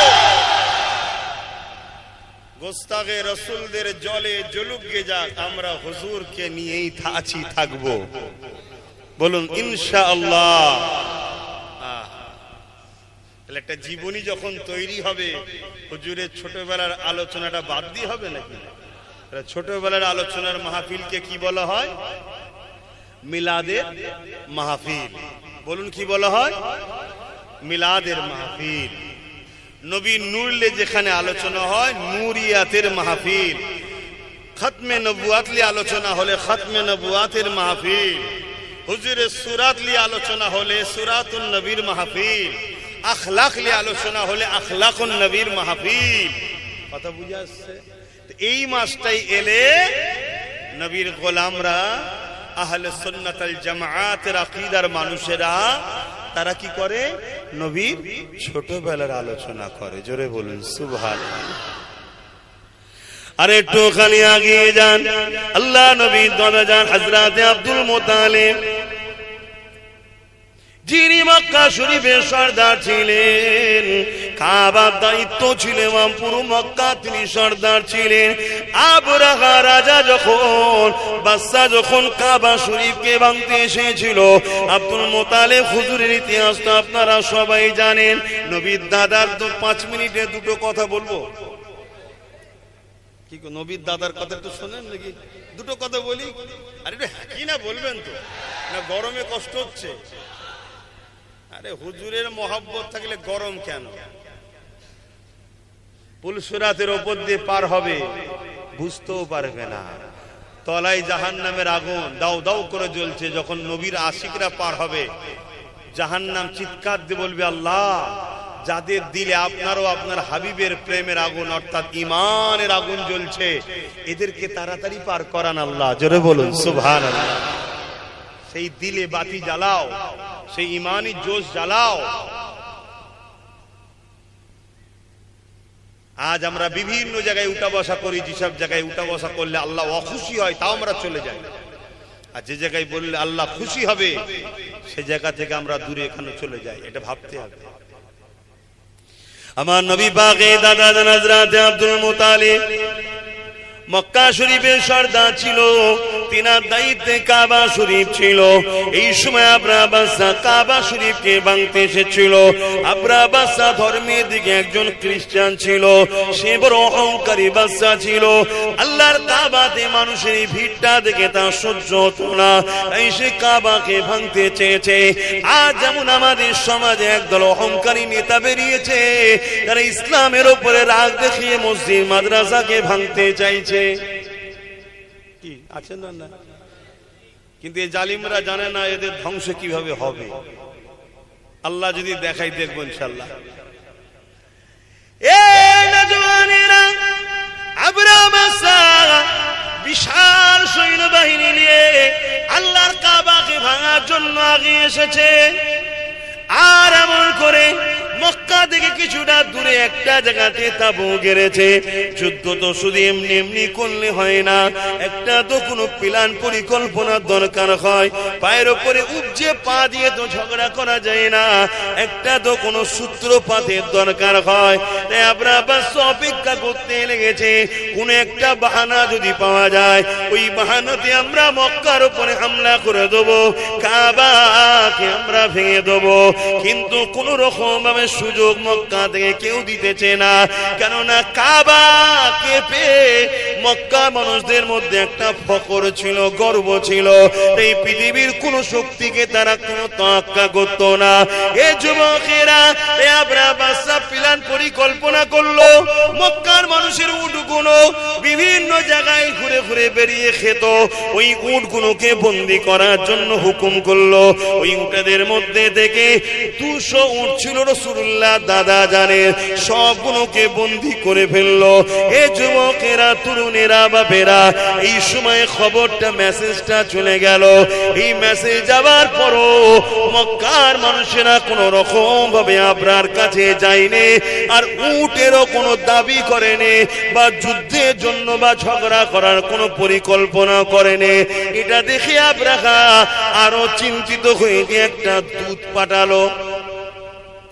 কি ব্যাপার, এদের উট বন্দি করলাম, তাও এরা ঝগড়ায় আসছে না কেন? যেমন আজকে আমার দেশে কিছু লোক আমাদের পায়ের উপরে পা দিয়ে ঝগড়া করতে চাইছে না? হ্যাঁ, এখানে মারছে, ওখানে মারছে, এখানে এই করছে, ওখানে এই করছে। ওরা একটা প্ল্যান খুঁজছে যাতে করে আমরা ঝগড়াই যাই।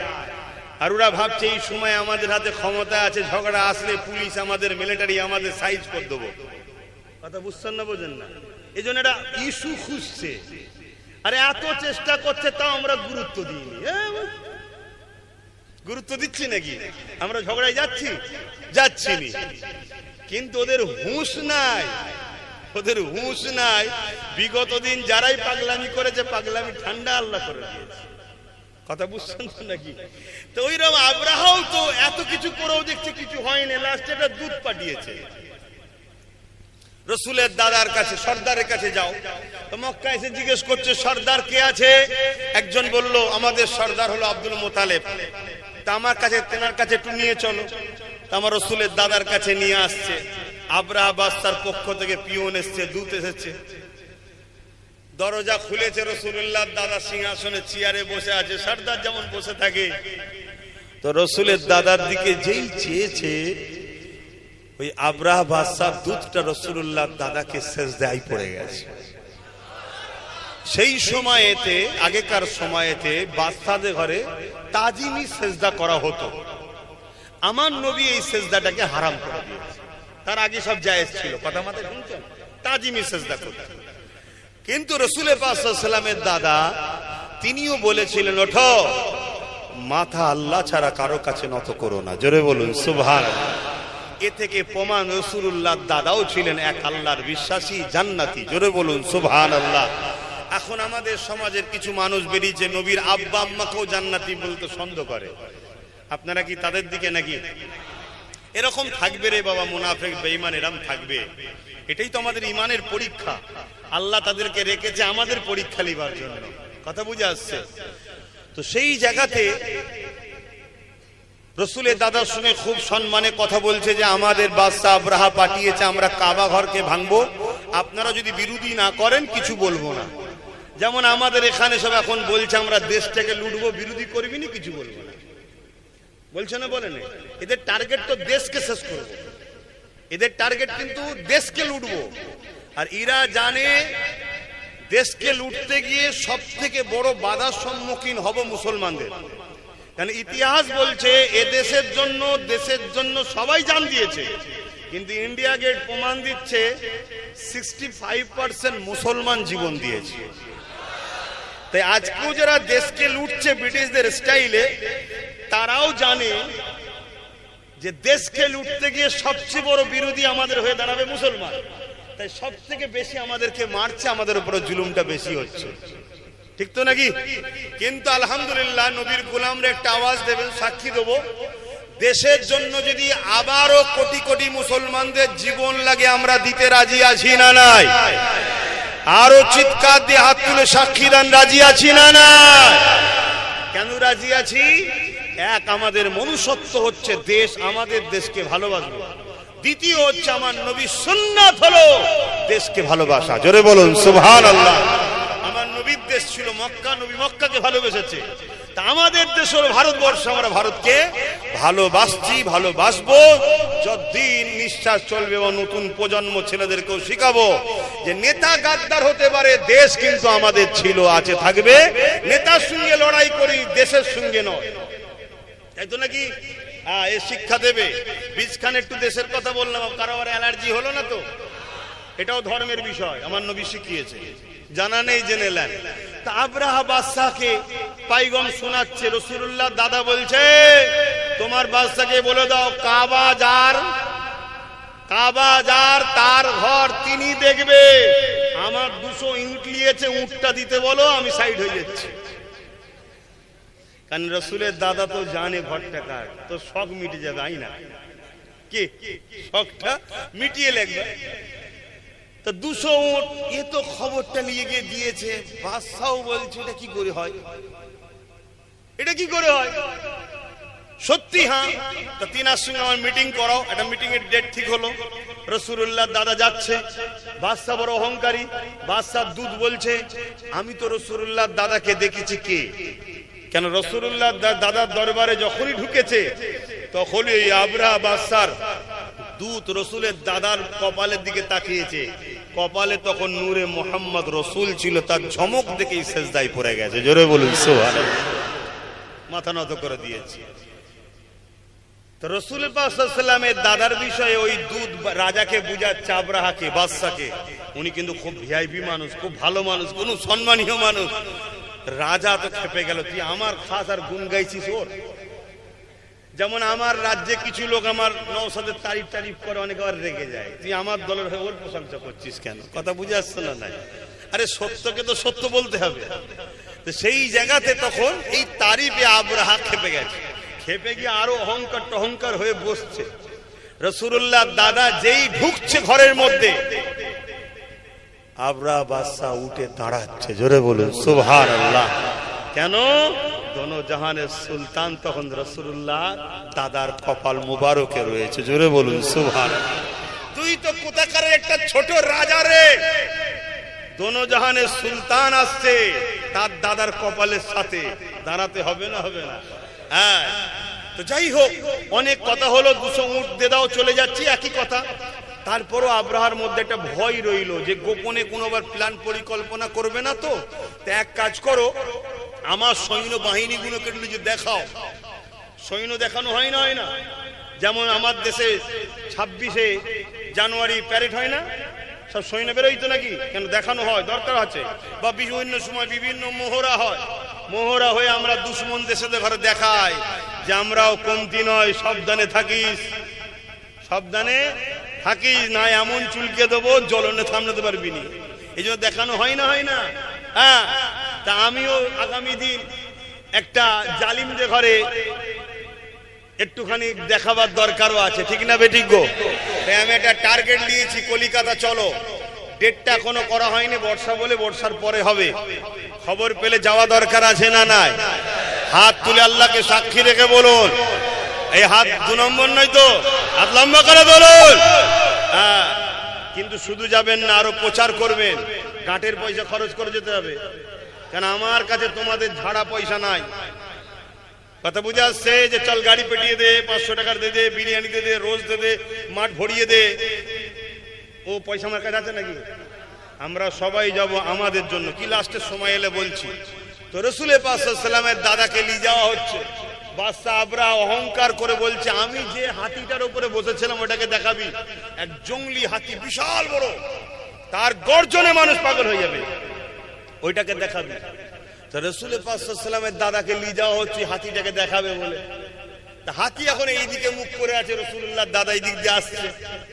হাতি কোনো কারণে এইদিকে ঘুরেছে, রাসূলুল্লাহ দাদার সঙ্গে দেখা হয়েছে না হয়নি? শিকল দিয়ে বাঁধা ছিল, মেরেছে টান, শিকল ছিঁড়ে গেছে।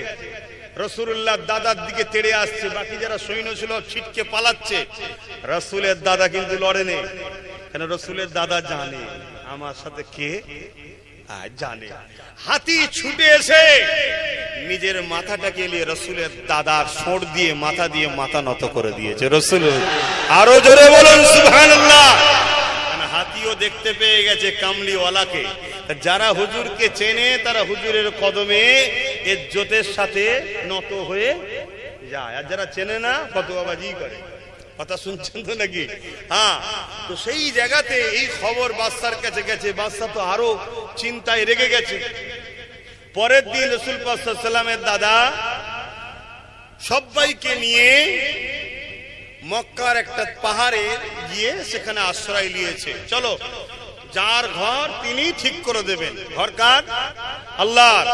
আর এইদিকে আবরাহা ওই হাতির পিঠে উঠছে, হাতি কিছুতেই আর যেতে, হাতি জেনে গেছে ওখানে যাওয়া মানে ধ্বংস ছাড়ার উপায় না, হাতি আর যেতে চাইছে না। অবেলা পশু, সে নবীকে চিনল। আর আশরাফুল মখলুকাত হয়ে যদি আমরা নবী না চিনি, তাহলে আমরা মন চতুষ্পদ জন্তুর থেকে নিকৃষ্ট হব না? হব না? হ্যাঁ, এটা মাথায় নিন, বুঝুন।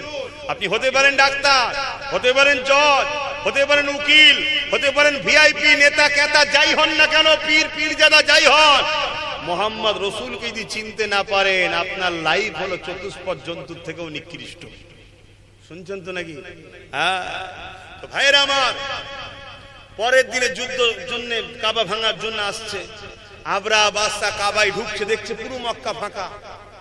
এদিকে রাসূল পাক সাল্লাল্লাহু আলাইহি ওয়াসাল্লামের দাদা সর্দার, তার সঙ্গী সাথীরা বলছে, হুজুর আল্লাহর ঘর ছেড়ে দিয়ে আমরা চলে এলাম। রাসূলের দাদা বলছে, চিন্তা করো না, আল্লাহ আছে। কিছুক্ষণ পরে একটা নূর পুরো কাবাকে, যেমন কোন জিনিসকে আমরা ঘিরে নিই, এরকম আচ্ছন্ন করে পুরো একটা নূর ঘিরে নিল। রাসূলের দাদা বললেন, চিন্তা নেই, আল্লাহ সাহায্য শুরু হয়েছে। জোরে বলুন সুবহানাল্লাহ। তারপরে আবরাহা গেল, বাকিটা সবাই জানেন, আবাবিল পাখির মুখে 2 ডানাতে ছোট ছোট পাথরের কোনা, ওই কোনা পাথরদেরকে ধ্বংস করে দিল। ইনশাআল্লাহ আজকেও যারা গায়ে জোর দিয়ে আমাদের মসজিদ, মাদ্রাসা, কবরস্থান, ঈদগাহকে মিটাতে চাইছে, আমার আল্লাহ এদেরকেও মিটিয়ে জাহান্নামে দেবে ইনশাআল্লাহ। বলবেন না ইনশাআল্লাহ? ভয় লাগছে নাকি কেসের? কিসের ভয়? আল্লাহ ছাড়া দ্বিতীয় কাউকে ভয় করবে না, এটা মাথায় রেখে দেবে। আসেন আমার নবী পাকে আম্মা জানের কাছে চলে যায়, আলোচনার দিকে যায়। রাসূলুল্লাহ দাদার কথা উঠেছিল তাই একটু আলোচনা করলাম। এ যুবকেরা, রাসূলুল্লাহ দাদার কাছে কয়েকজন নারী এসে বলতে লাগলো, ও রুস্তম আব্দুল্লাহ আব্বা, এমন করে আমাদের সরদার আব্দুল মুতালিব আপনার পুত্রবধূ অর্থাৎ হযরতে আমিনা হুজুরের কথা শোনাতে লেগেছে। আমিনা স্বামী আব্দুল্লাহ তো নাই, জানি এটা বড় দুঃখের বিষয়, কিন্তু আব্দুল্লাহ চলে যাবার পরও আমিনা এমন একটা খুশবু ব্যবহার করে, ওই খুশবু চতুর্দিকে ছড়িয়ে যায়, যার আলোচনা পুরো মক্কা পাহাড় পর্বতে হতে লেগেছে, সব জায়গাতে আলোচনা হতে লেগেছে। এ আব্দুল মুতালিব, আপনি সরদার হন, আপনার পুত্রবধূ এই খুশবু কোথা থেকে পায়, আর বিধবা হওয়ার পর এই খুশবু কেন ব্যবহার করে? এটা বড় লজ্জার কথা একটা সমাজের কাছে। এই হযরত আব্দুল্লাহ হুজুর তিনি এমন করে রাসূলুল্লাহ দাদি জানের কাছে বলতে লাগলে, হযরত আম্মা আমিনা হুজুরের শাশুড়ি আম্মার কাছে বলতে লাগলে, কি ব্যাপার? সমাজের কাছে আমি সরদার, আমার কানে খবর আসছে আব্দুল্লাহ আমার বেটা ইন্তেকাল হয়ে গেছে, কিন্তু আমার পুত্রবধূ আমিনা এখনো নাকি আতর ব্যবহার করে, যে খুশবু সব জায়গাতে ছড়িয়ে পড়তে লেগেছে এবং সবাই বলতে লেগেছে এই খুশবু মক্কার কোনো জায়গাতে কোনো বাজারে কিনতে পাওয়া যায় না, তাহলে খুশবু সে পায় কোথা থেকে? আর বিধবা অবস্থাতে খুশবু কেন ব্যবহার করে? এই কথাটা নিখনি বলেছে রাসূল পাক সাল্লাল্লাহু আলাইহি সাল্লামের দাদি জান। তিনি বলতে লেগেছে, আমার প্রাণের স্বামী আব্দুল মুতালিব, হ্যাঁ আমিও তোমাকে বলবো মনে করি, কিন্তু আহা মেয়েটার স্বামী নাই, কি করে তাকে প্রশ্ন করে? যখন কোন ঘর থেকে বা গোসলখানা থেকে হাম্মামখানা থেকে আমিনা বাহির হয়, আমি যখন তারপরে প্রবেশ করি, যেন মনে হয় কোন আতর খুশবুর গোডাউনে ঢুকে গেছি। রাসূল পাকের দাদা জান এবং রাসূল পাকের দাদি জান দুজন মিলে রাসূলুল্লাহর আম্মা জান হযরত আমিনা হুজুরকে ডাক দিলেন, মা রে এদিকে আসো, ও বেটি এদিকে আসো মা আমিনা, সমাজে একটা কথা চলতে লেগেছে, আমি জানি তুমি বড় কষ্টের মধ্যে রয়েছো, স্বামী নাই, কিন্তু বিধবা অবস্থা তো আতর মাখছো, শুনতে খারাপ লাগছে এবং চতুর্দিকে খুশবু ছড়িয়ে যেতে লেগেছে। আম্মা আমিনা বলতে লেগেছে, আব্বা আম্মা আমি কোন আতর মাখিনি, তাহলে সবাই বলে এমন খুশবু চতুর্দিকে তার খুশবু বরবর করে ছড়ায়। আম্মা আমিনা মুখে থুতুটা জমিনে ফেললো।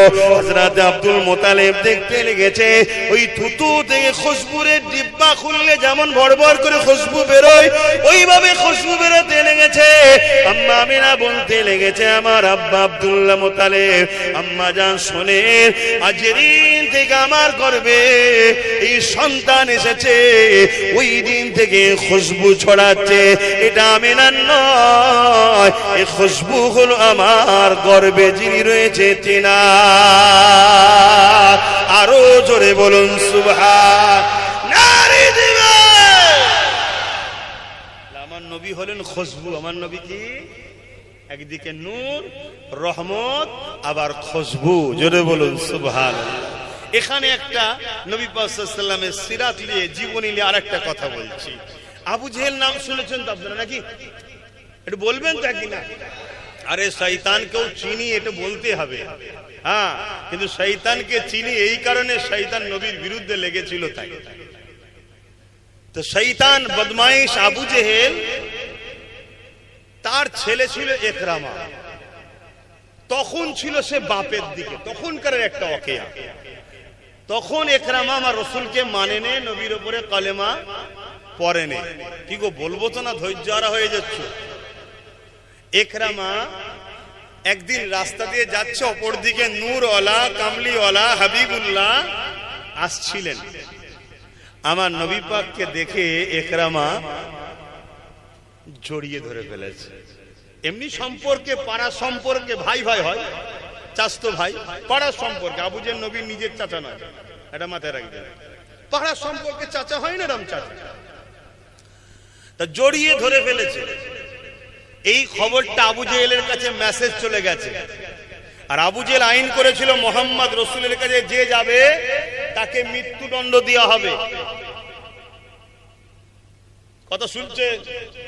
আজ যেমন আপনাদের ঘরে ছোট ছোট আবু জেহেলরা বলে ফুরফুরাই গেলে জুলুম করা হবে, আবার আব্বাস সিদ্দিকীর কাছে গেলে তো আরো জুলুম, বলে না? বলে না? এগুলো হলো ছোট ছোট আবু জেহেল। এদের সর্দার বড় আবু জেহেল বলেছিল মোহাম্মদ রসুলের কাছে যাওয়া যাবে না, আর ছোট আবু জেহেল বলছে মোহাম্মদ রসুলের গোলাম আব্বাসের কাছে যাওয়া যাবে না। মিলিয়ে লাও জিনিসগুলো, যুগে যুগে ঘটবে রে বাবা। তুমি কি ভাবছো কারবালা শুধু ইমাম হোসাইনের সঙ্গে হয়েছে নাকি? ওই দিন শুরু হয়েছে, যুগে যুগে কারবালা হবে। কারবালার আখরি দিনটা হলো ইমাম মেহেদী আলাইহিস সালামের নেতৃত্বে বিজয় আমাদের। জোরে বলুন সুবহানাল্লাহ, আরো চিৎকার দিয়ে বলো। শুরু সেই দিন হয়েছে, আজ চলছে কারবালা। কারবালায় কি হয়েছিল? দুটো সাইড ছিল, একটা মজলুমদের দরদি, ইনসাফ দরদি, ন্যায় দরদি, মানবতা দরদি ইমাম হোসেন, অপর দিকে একটা জালিম শাসক, লুটেরা শাসক, খুনি শাসক, মাতাল শাসক, বদমাই শাসক, নাম তার এজিদ। তাহলে লড়াই জালিম শাসকের বিরুদ্ধে, মুসলিম দরদি, গরিব দরদি, অসহায় দরদি ইমাম হোসেনের। কথা মাথায় ঢুকছে? যুগে যুগে এই লড়াই হবে না? হবে না? আজকে আমার দেশেও হচ্ছে, আমার রাজ্য হচ্ছে, পৃথিবীতেও হচ্ছে।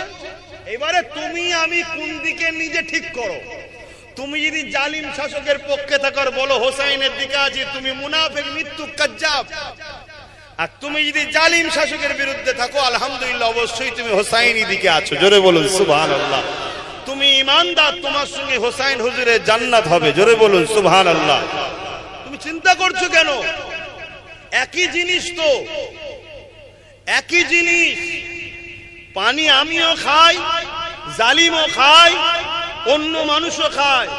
আমি যখন পানিটা খাই, দোয়া পরে খাই, আমারও তৃপ্তি হলো, জালিমেরও তৃপ্তি হলো, অন্যজনেরও হলো। কিন্তু আমার একটু বেশি হলো কি, আমি দোয়া পড়ার জন্য, শুকরিয়া আদায় করার জন্য নেকিটাও পেলাম। জোরে বলুন সুবহানাল্লাহ। একই জিনিস, অন্যজন ইনকাম করে, আমিও ইনকাম করি। যদি ইনকামটা হালাল হয়, অন্যজন ইনকাম করলো, খেলো, পেট ভরলো, দুনিয়ায় ক্লিয়ার হয়ে গেল। আর আমি হালাল ইনকাম করলাম, আমি খেলাম, আবার হালাল ইনকাম করার জন্য কিয়ামতের দিন আল্লাহ পুরস্কার জান্নাতও দেবে। জোরে বলুন সুবহানাল্লাহ। একই জিনিস, লড়াইয়ের ময়দানে গেল জালিম, আমিও গেলাম। জালিম যদি মারা যায় জাহান্নামে, আমি যদি লড়াইয়ের ময়দানে মারা যাই হকের পক্ষে, শহীদ, জান্নাতি। একই জিনিস, শুধু ঈমান ও নবীর পক্ষে থাকার জন্য কামিয়াবি।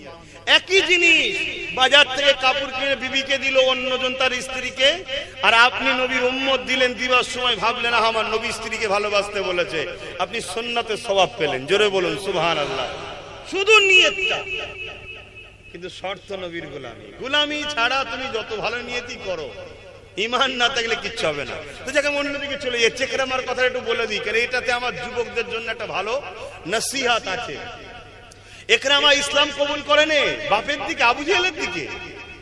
তখন রাসূলকে দেখে, কিন্তু নবীকে দেখে জড়িয়ে ধরে ফেলেছে। এই খবর আবু জেহেলের কাছে গেছে। আবু জেহেল রাগেতে হুকুম দিল কি, যাও আমার ছেলেকে এমন জায়গায় বেঁধে দাও যেখানে জীব জন্তু পশু পাখি রয়েছে, হিংস্র পশুরা রয়েছে, এমন জায়গা দেখে, পাহাড় বালি পাথর এলাকা হলো, জঙ্গল আছে, সেখানে বেঁধে দাও, যাতে করে আমার ছেলেকে ছিঁড়ে ছিঁড়ে পশুরা খায়। কেন? অপরাধ কি? মোহাম্মদ রসুলকে জড়িয়ে ধরে ফেলেছে, মানে নে, ধরে ফেলেছে, শুধু এইটুকু। তো সেই জায়গাতে ইকরামাকে যখন নিজে বেঁধে দেওয়া হলো, তৎকালীন সময় রশি দিয়ে হাতে পায়ে যেভাবে ছিল বেঁধে দিয়েছে, জঙ্গল থেকে হিংস্র পশুরা আসছে। ইকরামা বলছে চতুর্দিকে আমাকে ঘিরে দাঁড়িয়ে যাচ্ছে, কেউ আমার কাছে আগিয়ে এসে আমাকে কেউ খাচ্ছে না। আমি একটা সময় ধৈর্য হারা হয়ে বললাম, তোমরা খাচ্ছ না কেন? তার ভাষাতে বলছে খাচ্ছ না কেন? তার মধ্যে থেকেই একটা বড় পশুর জবান খুললো, সে হুবাহু মানুষের নেই কথা বলতে লেগেছে। ইকরামা মানুষকে তো আমরা খেতাম, কিন্তু তোমায় খেতে পারছি না, তোমাকে খাওয়া আমার চলবে না, আমাদের জন্য নিষেধ হয়েছে। কেন? তোমার গা থেকে মোহাম্মদ রসুলের খুশবু বের হচ্ছে। জোরে বলুন সুবহানাল্লাহ, আরো জোরে বলুন সুবহানাল্লাহ, নারায়ে তাকবীর। আমি যুবক সমাজকে বলতে চাইছি, তুমি আমি অন্যায় করছি, তুমি আমি ভুল করে ফেলেছি, যদি তোমার আমার এই অন্তরে মোহাম্মদ রসুলের নামকে রক্ষিত করতে পারি, প্রেম আদবের সম্মান যদি দিলের মধ্যে রাখতে পারি, কাল কিয়ামতের ময়দানে বিচারের পরে আল্লাহর জাহান্নামও তোমাকে পুড়াবে না ইনশাআল্লাহ।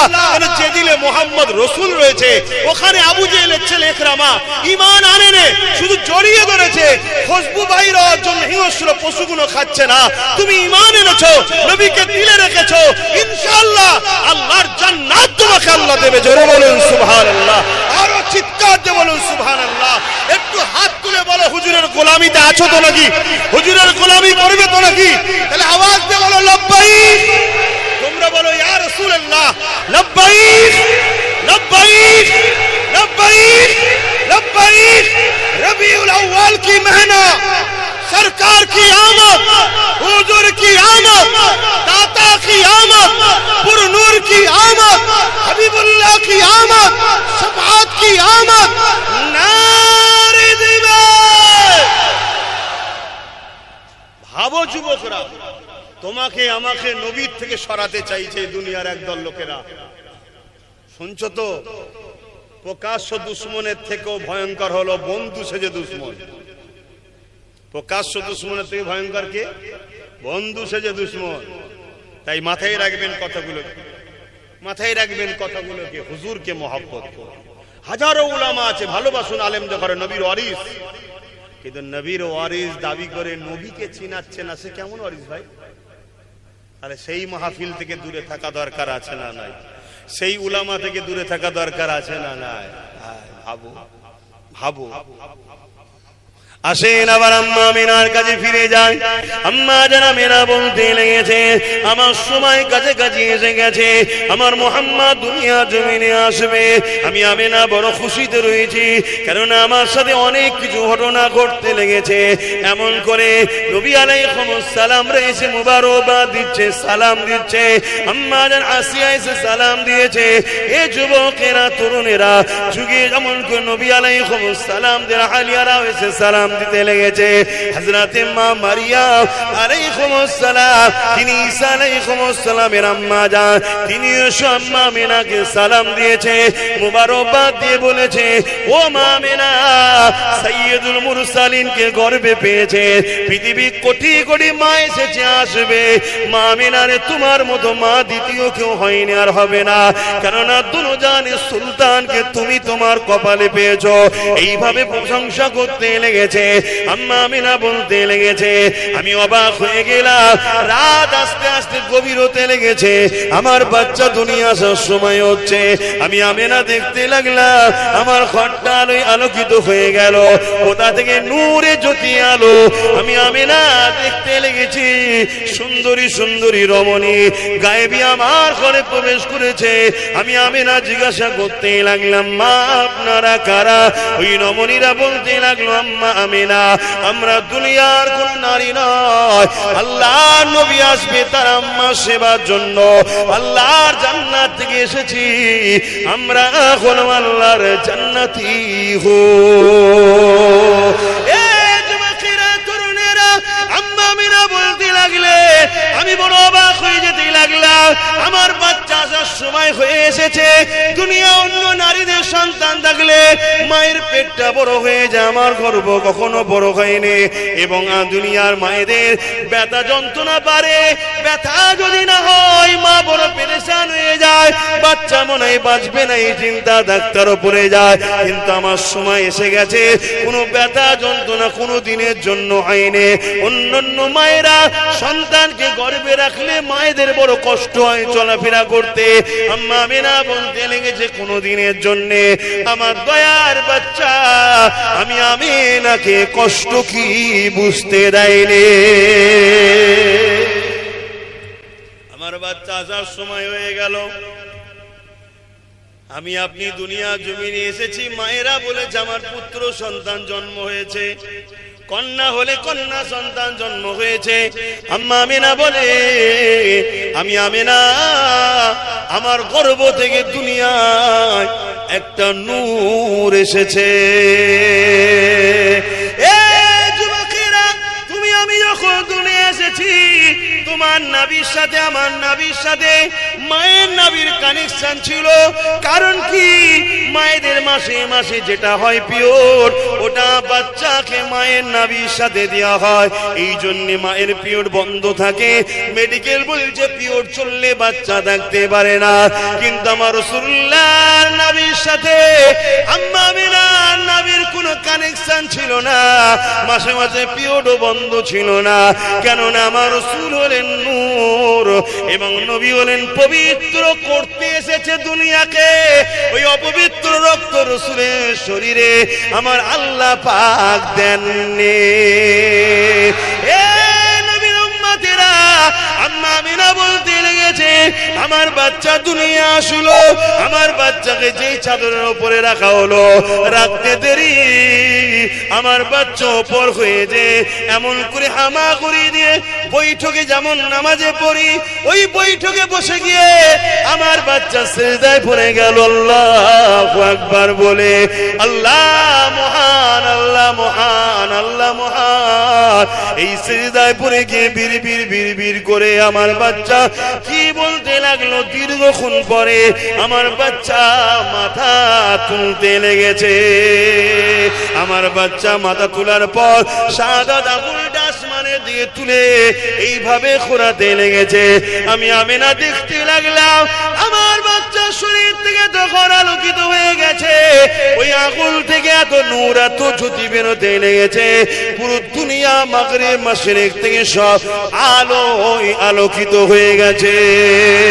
আম্মা আমিনা আরো বলতে লেগেছে আমার বাচ্চার আলোয় নূরেতে আমার চোখের পর্দা সরে গেছে। আমি শাম দেশের প্রাসাদ কোনো দেখতে পেলাম। শাম বলতে আজকে যেটা ইরান বলে, মক্কা থেকে ইরান দেখতে লেগেছি। শাম দেশের দালান গুলো তৎকালীন সময় যে কেসরা কাইসার রাজা মহারাজারা ছিল তাদের বালাখানা গুলো দেখতে লেগেছি। এবং পারস্যের 1000 বছরের আগুনের যে কুণ্ডু ছিল উপাসনা তারা করত, ওটা অটোমেটিক আমার বাচ্চা যখনই আসলো দপ করে নিভিয়ে বন্ধ হয়ে যায়। আরো জোরে বলুন সুবহান। এই ঘটনা কোনো ঘটাচ্ছে কে বলুন? এই যে আমার নবী আসলে ঘটনাগুলো ঘটছে কার ইশারায়? তাহলে এই কথাগুলো আলোচনা করা কি পাপ? এই মাসে নবীর এই কথাগুলো হয়, এতে অ্যালার্জি হয় কেন? এত সমস্যা হবে কেন? কথা বুঝে আসছে না? এ তো সারা বছরও করতে পারো, কিন্তু এই মাসটা এলে এইটা একটু বেশি হয়। বাকি সময় নবীর আরো, নবীর নামাজ, নবীর রোজা, নবীর ইবাদত, নবীর দান খায়রাত, নবীর মানব প্রেম, নবীর সমাজ সেবা, নবীর মনুষ্যত্ব, নবীর সম্প্রীতি, নবীর ভ্রাতৃত্ব, নবীর সর্বধর্মের মানুষকে পিয়ার করেছে। ইতিহাস না জানা থাকে জেনে নাও। নবী যখন মদিনায় গেলেন, নবী গিয়ে দেখছেন মদিনার মানুষগুলো বিভিন্ন গোত্রের ভাগ, একে অপরকে অস্ত্র নিয়ে মারছে, কাটছে, খুন করছে। গরিবী হালত তাদের, কোন রকম শিক্ষার আলো যায়নি, সভ্যতার আলো যায়নি। আল্লাহ নবী প্রত্যেকটা গোত্রের সর্দারকে ডাকলেন। তার মধ্যে ইহুদি আছে, মূর্তি পূজারী আছে, অগ্নি পূজারী আছে, খ্রিস্টান আছে, বিভিন্ন ধর্মের সব গোত্রের মানুষকে ডাকলেন। ডেকে নবী বললেন, তোমরা যদি এইভাবে একে অপরের পিছনে অস্ত্র তোলো, তোমরা নিজেরাই একদিন ধ্বংস হয়ে যাবে। তোমরা অস্ত্রকে নিজে আর যত্ন করে রাখো। তোমাদের উপরে কেউ হামলা করলে বিদেশি শক্তির হাত থেকে, বা তোমরা তো প্রতিবেশী ভাই ভাই, সব মিলেমিশে থাকো এবং তোমরা রাষ্ট্র কায়েম করো। বিজনেস পলিসি শিখাচ্ছে নবী তাদেরকে। সমস্ত কিছু যখন শিখাচ্ছে তারা বসে বসে শুনছে। শুনে তাদের মধ্যে একটা উৎফুল্ল হলো। তারা বলতে লেগেছে, মুহাম্মদ সাল্লাল্লাহু আলাইহি সাল্লাম, তোমার এই কথা বড় যুক্তিসঙ্গত, আমরা মানতে রাজি আছি।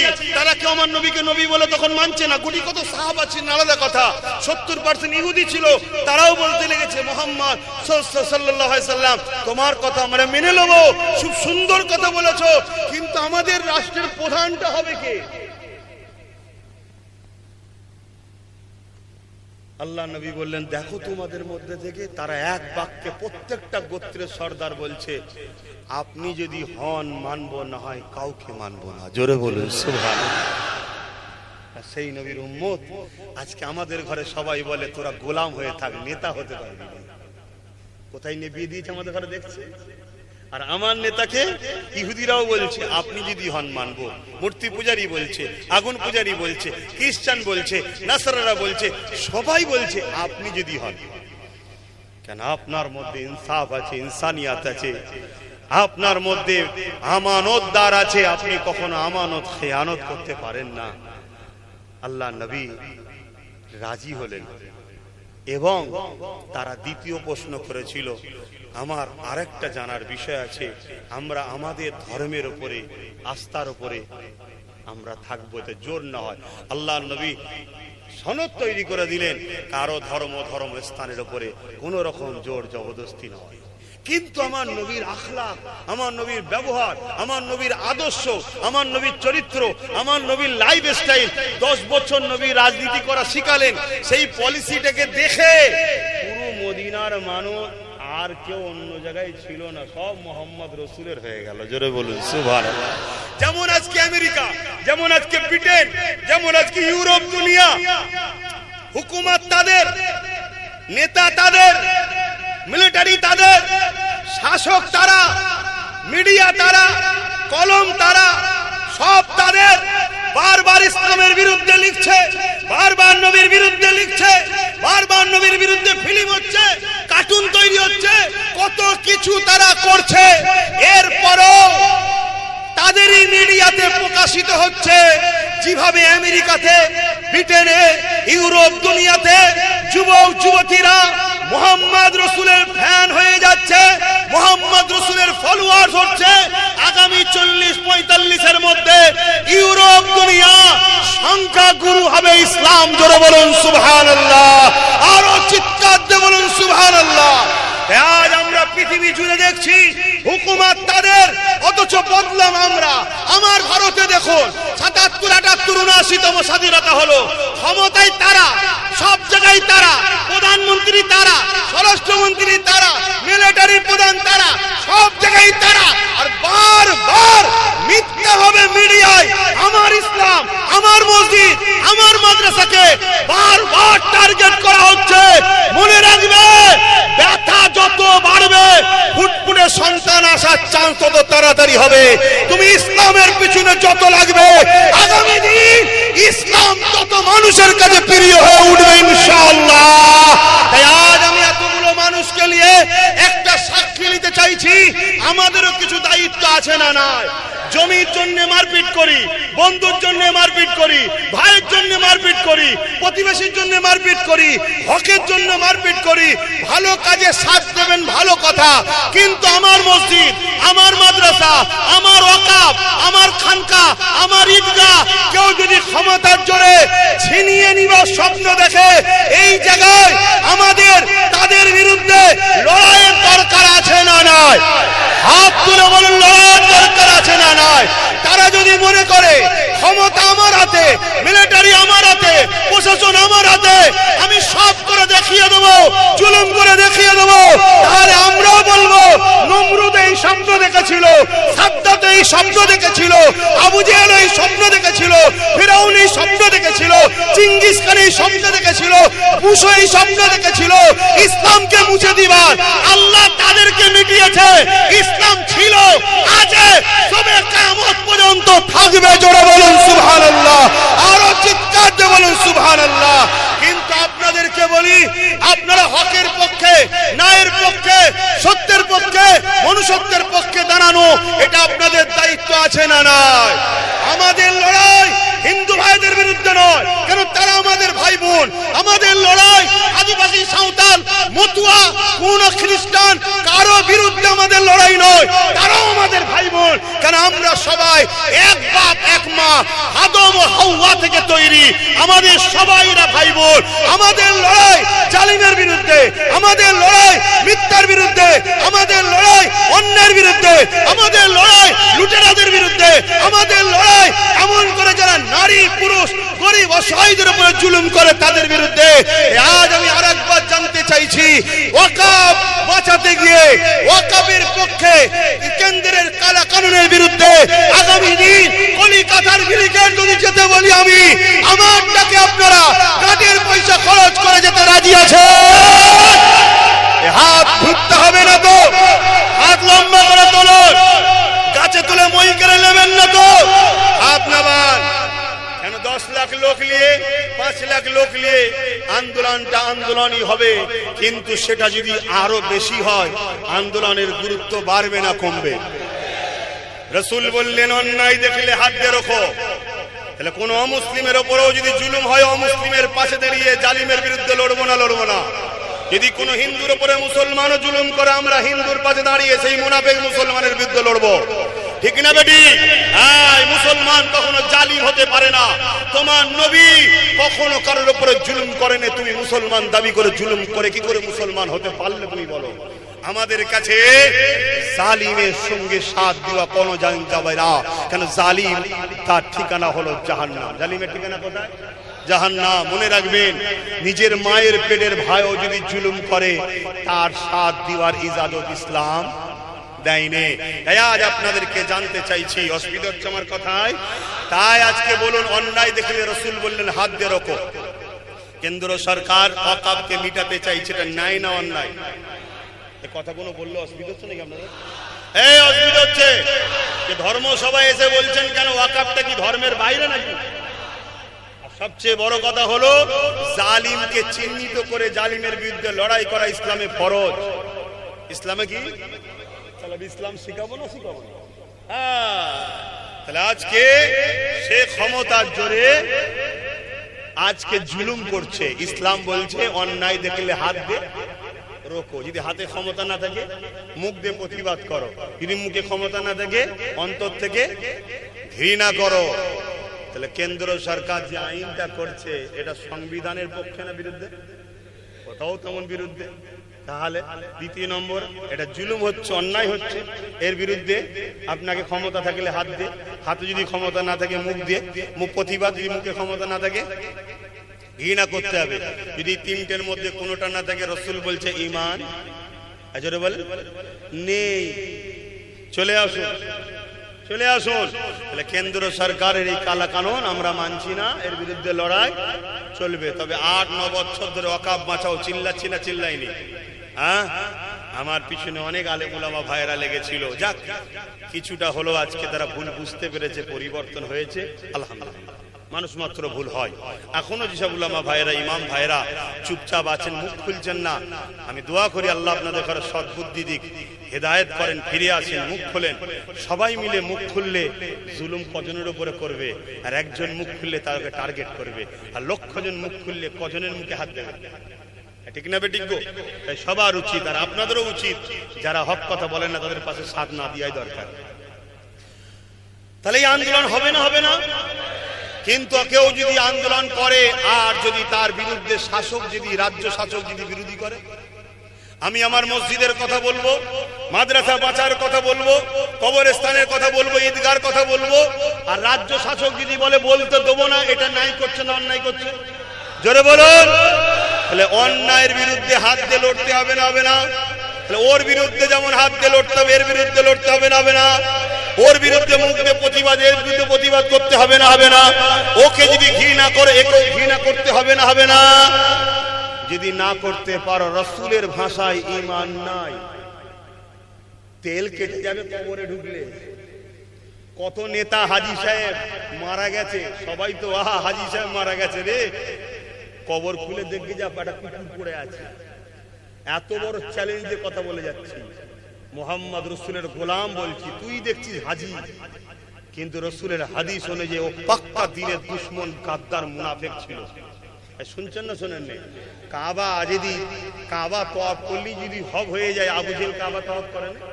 এই আবু জেহেলের হাতেও তো কাবার চাবি ছিল, আবু জেহেলের মুখেও তো দাঁড়ি ছিল। আবু জেহেল যখন ঘোড়ার পিঠে চেপে যেত, দুদিকে দাঁড়ি উঠতো, পাগড়ি ছিল, কি করবে? আব্দুল্লাহ ইবনে উবাই নাম শুনেছেন? নবীর হাতে হাত দিয়েছে, নবীর পিছনে নামাজ পড়েছে, নবীর সঙ্গে জিহাদে গেছে, নবীর সঙ্গে হজ করেছে, নবীর সাথে রোজা রেখেছে, নবীর মজলিসে বসে ওয়াজ শুনেছে। কোরআন তাকে বলছে মুনাফিক, কোরআন ঘোষিত সে জাহান্নামী। শুনছেন তো নাকি? হ্যাঁ, অতএব খুব ঠান্ডা মাথায় আমার কম হন, আমি বুঝাচ্ছি। এখন আপনাদের কাছে কোন মুনাফিক এসে বলবে সবই ঠিক আছে, কিন্তু কি করা যাবে, চোরের পিছনে লাগতে গেলে ডাকাত চলে আসবে, বুঝাবে না? বুঝাবে না? এই জোরে বলুন। কিন্তু আমি আপনাকে নবীর কথা শোনাবো, সেটা হচ্ছে কি, নবী বলছে বন্ধু সেজে দুশ্মনের থেকে প্রকাশ্য দুশ্মন খাতারনাক কম। প্রকাশ্য দুশ্মনকে চিনা যায়, বন্ধু সেজে দুশ্মনকে চিনা যায় না। কথা মাথায় থাকবে তো নাকি? আর একজন আমার সিল লাইনে, আমার নুরা লাইনে, কিন্তু আমার দাঁতের গোড়া ভাঙছে, এটা যতটা না কষ্ট, আর একজন আমারই সিল, আমারই নুরা, আমারই ভাঙছে দাঁতের গোড়া। আমার এতেই তুমি ক্ষমতায় আসবে। সবার বেলায় তোমার কাছে পয়সা থাকে, সবার বেলায় তোমার কাছে দরদ থাকে, সবাই তোমার পুলিশকে গাল দিলে জামাই খাতির করো, আর আমি যখন আমার মসজিদ মাদ্রাসা কবরস্থান নিয়ে বলতে যাই, তোমার বুকে ব্যথা হয় কেন? তোমার বুকে ব্যথা হয় কেন? আল্লাহর কাছে দোয়া করি তোমার এই বুকের ব্যথা যেন হার্টের প্রবলেম করে দেয়, বলুন আমি। তোর বুকে খোদার গজব, বলুন আল্লাহুম্মা আমিন। শয়তান, তোর এত বড় সাহস, তুই আমাদের উপরে জুলুম করছিস, পাওয়ার দেখাচ্ছিস। আর আমার যেসব মুসলিম ভাইরা এই ইসলাম বিদ্বেষীর সঙ্গে সাথ দিয়ে আছো, তোমাদেরকে এখনো বলছি, যদি মোমেন হও, নবীকে যদি ভালোবাসো, আল্লাহ যদি ভয় থাকে, আর কবর যদি বিশ্বাস করো, তওবা করো, পরিবর্তন হও। তওবা করো, পরিবর্তন হও। আমি তোমাদেরকে অন্য কোন দিক দেখাবো না, আমি একটা দিক দেখাবো। নবী বলেছেন কোরাইশের নেতৃত্ব মানো, কোরাইশ ঘরের ছেলে নওশাদের সাথ দেবে। আমি হুজুর হিসাবে বলার অধিকার আছে না নাই? দাস, আমি আমার কওমের মানুষকে মেসেজ দিয়ে গেলাম। আপত্তি হলো কারো? যদি আপত্তি হয়, তুমি তোমার বেঈমানকে নিয়ে থাকবে যাও, এখানে জুটতো কেন? এখানে জুটবে না। তোমার বেঈমান যখন আছে, আমরা জুটি নাকি? তুমি তোমার লে থাকবে যাও। তোমার বেঈমান ক্ষমতার জোরে আমার দিনের বিরোধী করছে, আমরা ছেড়ে দেবো? এই কথা বলেন, ছেড়ে দেবো? আমাদের কাছে বাপ মা আগে নয়, আমাদের কাছে রাসূলের দিন আগে। আমরা বাপ মাকে কুরবান করতে রাজি আছি, নবীর দিনকে ছাড়তে রাজি নয়। আমরা বাপ মাকে কুরবান করতে রাজি আছি, রাসূলের একটা সুন্নাতকে মিটিয়ে দিতে রাজি নয়। দস্তখান বিছিয়ে খাওয়া নবীর সুন্নাত, জানেন তো নাকি? আমরা একটা সুন্নাতের জন্য জীবন পর্যন্ত দিতে রাজি আছি, এটা আমার নবীর সুন্নাত, এটা মাথায় রাখো। আর যদি মনে করো না আব্বাস সিদ্দিকী সবই ঠিক আছে, তোমার কথা শুনলে আমরা মরে যাব, মনে রেখে দিও, আল্লাহর পক্ষ থেকে যখন বন্যা হয় বাঁচাবার কেউ থাকে না, আল্লাহর পক্ষ থেকে যখন ভূমিকম্প হয় বাঁচাবার কেউ থাকে না। তুমি যদি মনে করো বাঁচাবার অন্য কেউ মালিক আছে, তা আল্লাহ যখন মারবে কে বাঁচাই দেখবো। আর যদি মনে হয় আল্লাহ বাঁচাবার মালিক, এই বড় শয়তান হোক আর ছোট শয়তান হোক, সবাইকে তালাক দাও, নিজের পায়ে দাও। শুনছেন তো নাকি? তালাক মানে বাদ দিও, ডিভোর্স করো। আমার এই সামান্যটুকু কথায় কে কে কষ্ট পেলেন গো? কমিটির কষ্ট হচ্ছে নাকি? কষ্ট হলে আনবে না দ্বিতীয়বার। আমি ওপেন বলে যাচ্ছি, আসবেন, আনবে না। আমি পেটের জন্য জলসা করি না, আমার জলসা করতে ভালো লাগে না, আমার জলসা করতে ভাল লাগে না, অনেক কষ্টের কাজ। আমি পেটের জন্য জলসা করি না, আমি জলসা করি কিয়ামতের দিনে যদি আল্লাহ আমাকে নবীর গোলাম হিসেবে না চায়, তাই আশাই জলসা করি। এবার প্রশ্ন হতে পারে, তাহলে আপনি পারিশ্রমিক নেন কেন? পারিশ্রমিক লি বলে জুম্মায় তবু দুটো ডাল ভাত দিতে পারি। পারিশ্রমিক লি বলে যখনই যাও দুটো ডাল ভাত, যে কোনো জলসায় গেলে ডাল ভাত দিতে পারি। পারিশ্রমিক লি বলে তাই তো আজকে নলেজ সিটিটা তবু অনেকটা হলো আগাচ্ছে। তোমরা কি দাও সে আল্লাহ জানে, আর তোমরাই ভালো জানো। কথা মাথায় ঢুকেছে? হ্যাঁ, তোমার মিষ্টি ঘুরিয়ে তোমাকেই দিই আমি। কুটুম বাড়ি গেলে মিষ্টি নিয়ে যান তো নাকি? হ্যাঁ, খেতে বসে দিতে আমি নিয়ে এসেছিলাম তো, তা তোমার জিনিস তোমাকেই ঘুরিয়ে দিই আমি। কিন্তু মেহনত করি, তার বিনিময়ে নিই। তোমার দয়াই নয়, তোমার দয়াই নয়। তুমি যেন মনে করি না আমি দিই হুজুরের চলে, না না না না, আমি মেহনত করি, সেই মেহনতের পারিশ্রম তোমার থেকে নিই, সেই মেহনতের পারিশ্রম তোমার থেকে নিয়ে আবার তোমার পিছনেই খরচ আল্লাহ করায়। হ্যাঁ, আমারও আল্লাহর সংসার চালায়, এটা আমার রুজির বাহানা। রেজেকের মালিককে, হ্যাঁ, এটা বাহানা। তো যাক, আমি সংক্ষেপ করব, আপনাদেরকে অনেকটা কষ্ট দিয়ে ফেললাম তো নাকি? কিছু কথা ভুল বললাম ইসলামের বিরুদ্ধে, আল্লাহর বিরুদ্ধে, নবীর বিরুদ্ধে। বাকি কার কি হয়েছে দেখার তো দরকার নেই। ও দেখা দরকার আছে? তাহলে আবার সমস্যা কোথায়? সকলে একটু দাঁড়িয়ে সালাম দেবেন না বসে? হে নবী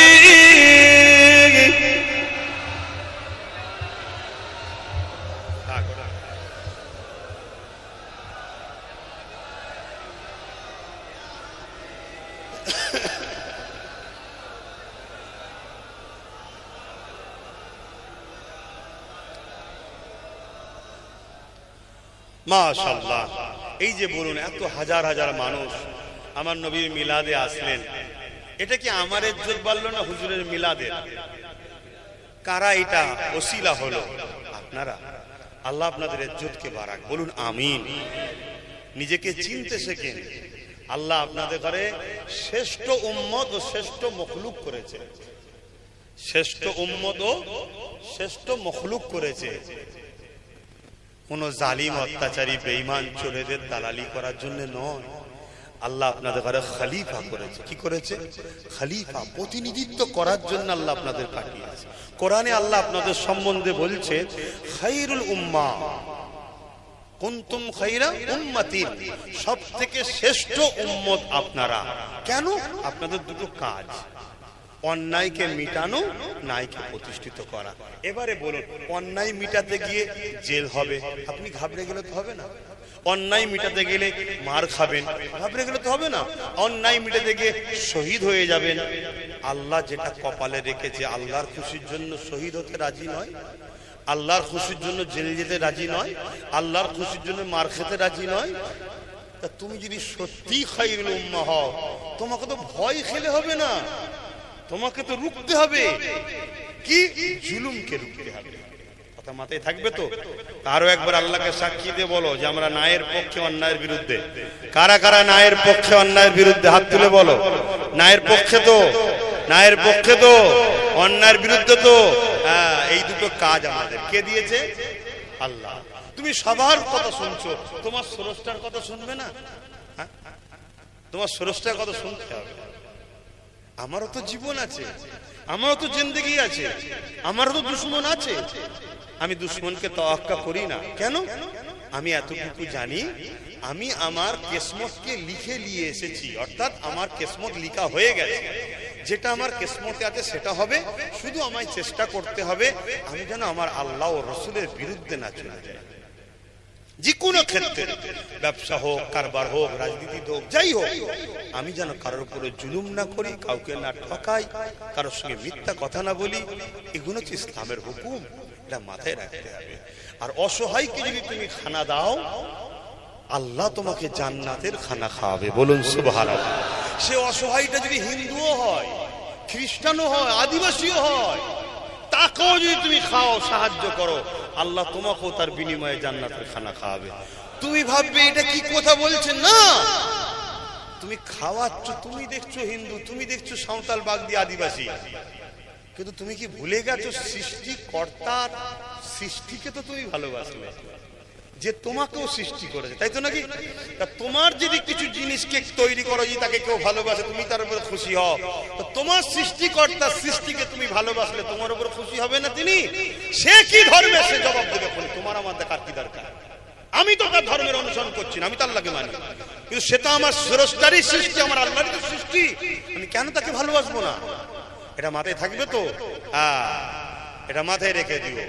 আর একটা কথা দাঁড়িয়ে দাঁড়িয়ে বলে দিচ্ছি, আমাদেরকে বেঈমান বানাবার কত রকম ষড়যন্ত্র চলছে। তার মধ্যে একটা ষড়যন্ত্র হচ্ছে কি, ধর্ম যার যার, উৎসব সবার। এটা কথা শোনা যায় না, যায় না? আমি জানি না আমার কোনো মুসলিম ভাই কথা মানে কিনা। যদি মানো, সঙ্গে সঙ্গে মুশরিক হয়ে যাবে। কাফেরের থেকেও খাতারনাক হলো মুশরিক। কথা মাথায় ঢুকছে? কেন? ধর্মকে কেন্দ্র করেই উৎসব, উৎসবকে কেন্দ্র করেই ধর্ম। এই কি বলে? হ্যাঁ, উৎসবকে কেন্দ্র, ধর্মকে কেন্দ্র করেই উৎসব। কথা মাথায় ঢুকছে? কুরবানি হয়, কুরবানির পশু জবাই হয়, উৎসব হয় না? হয় না? কোনটাকে কেন্দ্র করে? ইসলামের ধর্মের নিয়মকে কেন্দ্র করে, তাই তো নাকি? তাহলে ঠিক তেমনই প্রত্যেকটা ধর্মের উৎসব তার ধর্মকে কেন্দ্র করে হয়। প্রচুর উৎসব আছে যে উৎসবে আল্লাহর সঙ্গে শরীক করা হয়। ধর্ম যার, উৎসব সবার, তার মানে কি ওইটাও আমার? তা শিরককে আমার ভাবা মুশরিক হবে না, হবে না? কিন্তু আমাদের ঘরে কিভাবে মুশরিক বানাচ্ছে বুঝতে পারছো? যুব সমাজকে কেন করছে? যাতে করে আমাদের ঈমানটা চলে যায়। আর ঈমান চলে গেলে কি হবে? আমরা সব থাকার পরও আমাদের কিরা হত্যা করবে, মেরে ফেলবে, আমরা কিছু করতে পারবো না। অতএব ঈমানকে বাঁচাও, বারবার বলছি ঈমান বাঁচাও।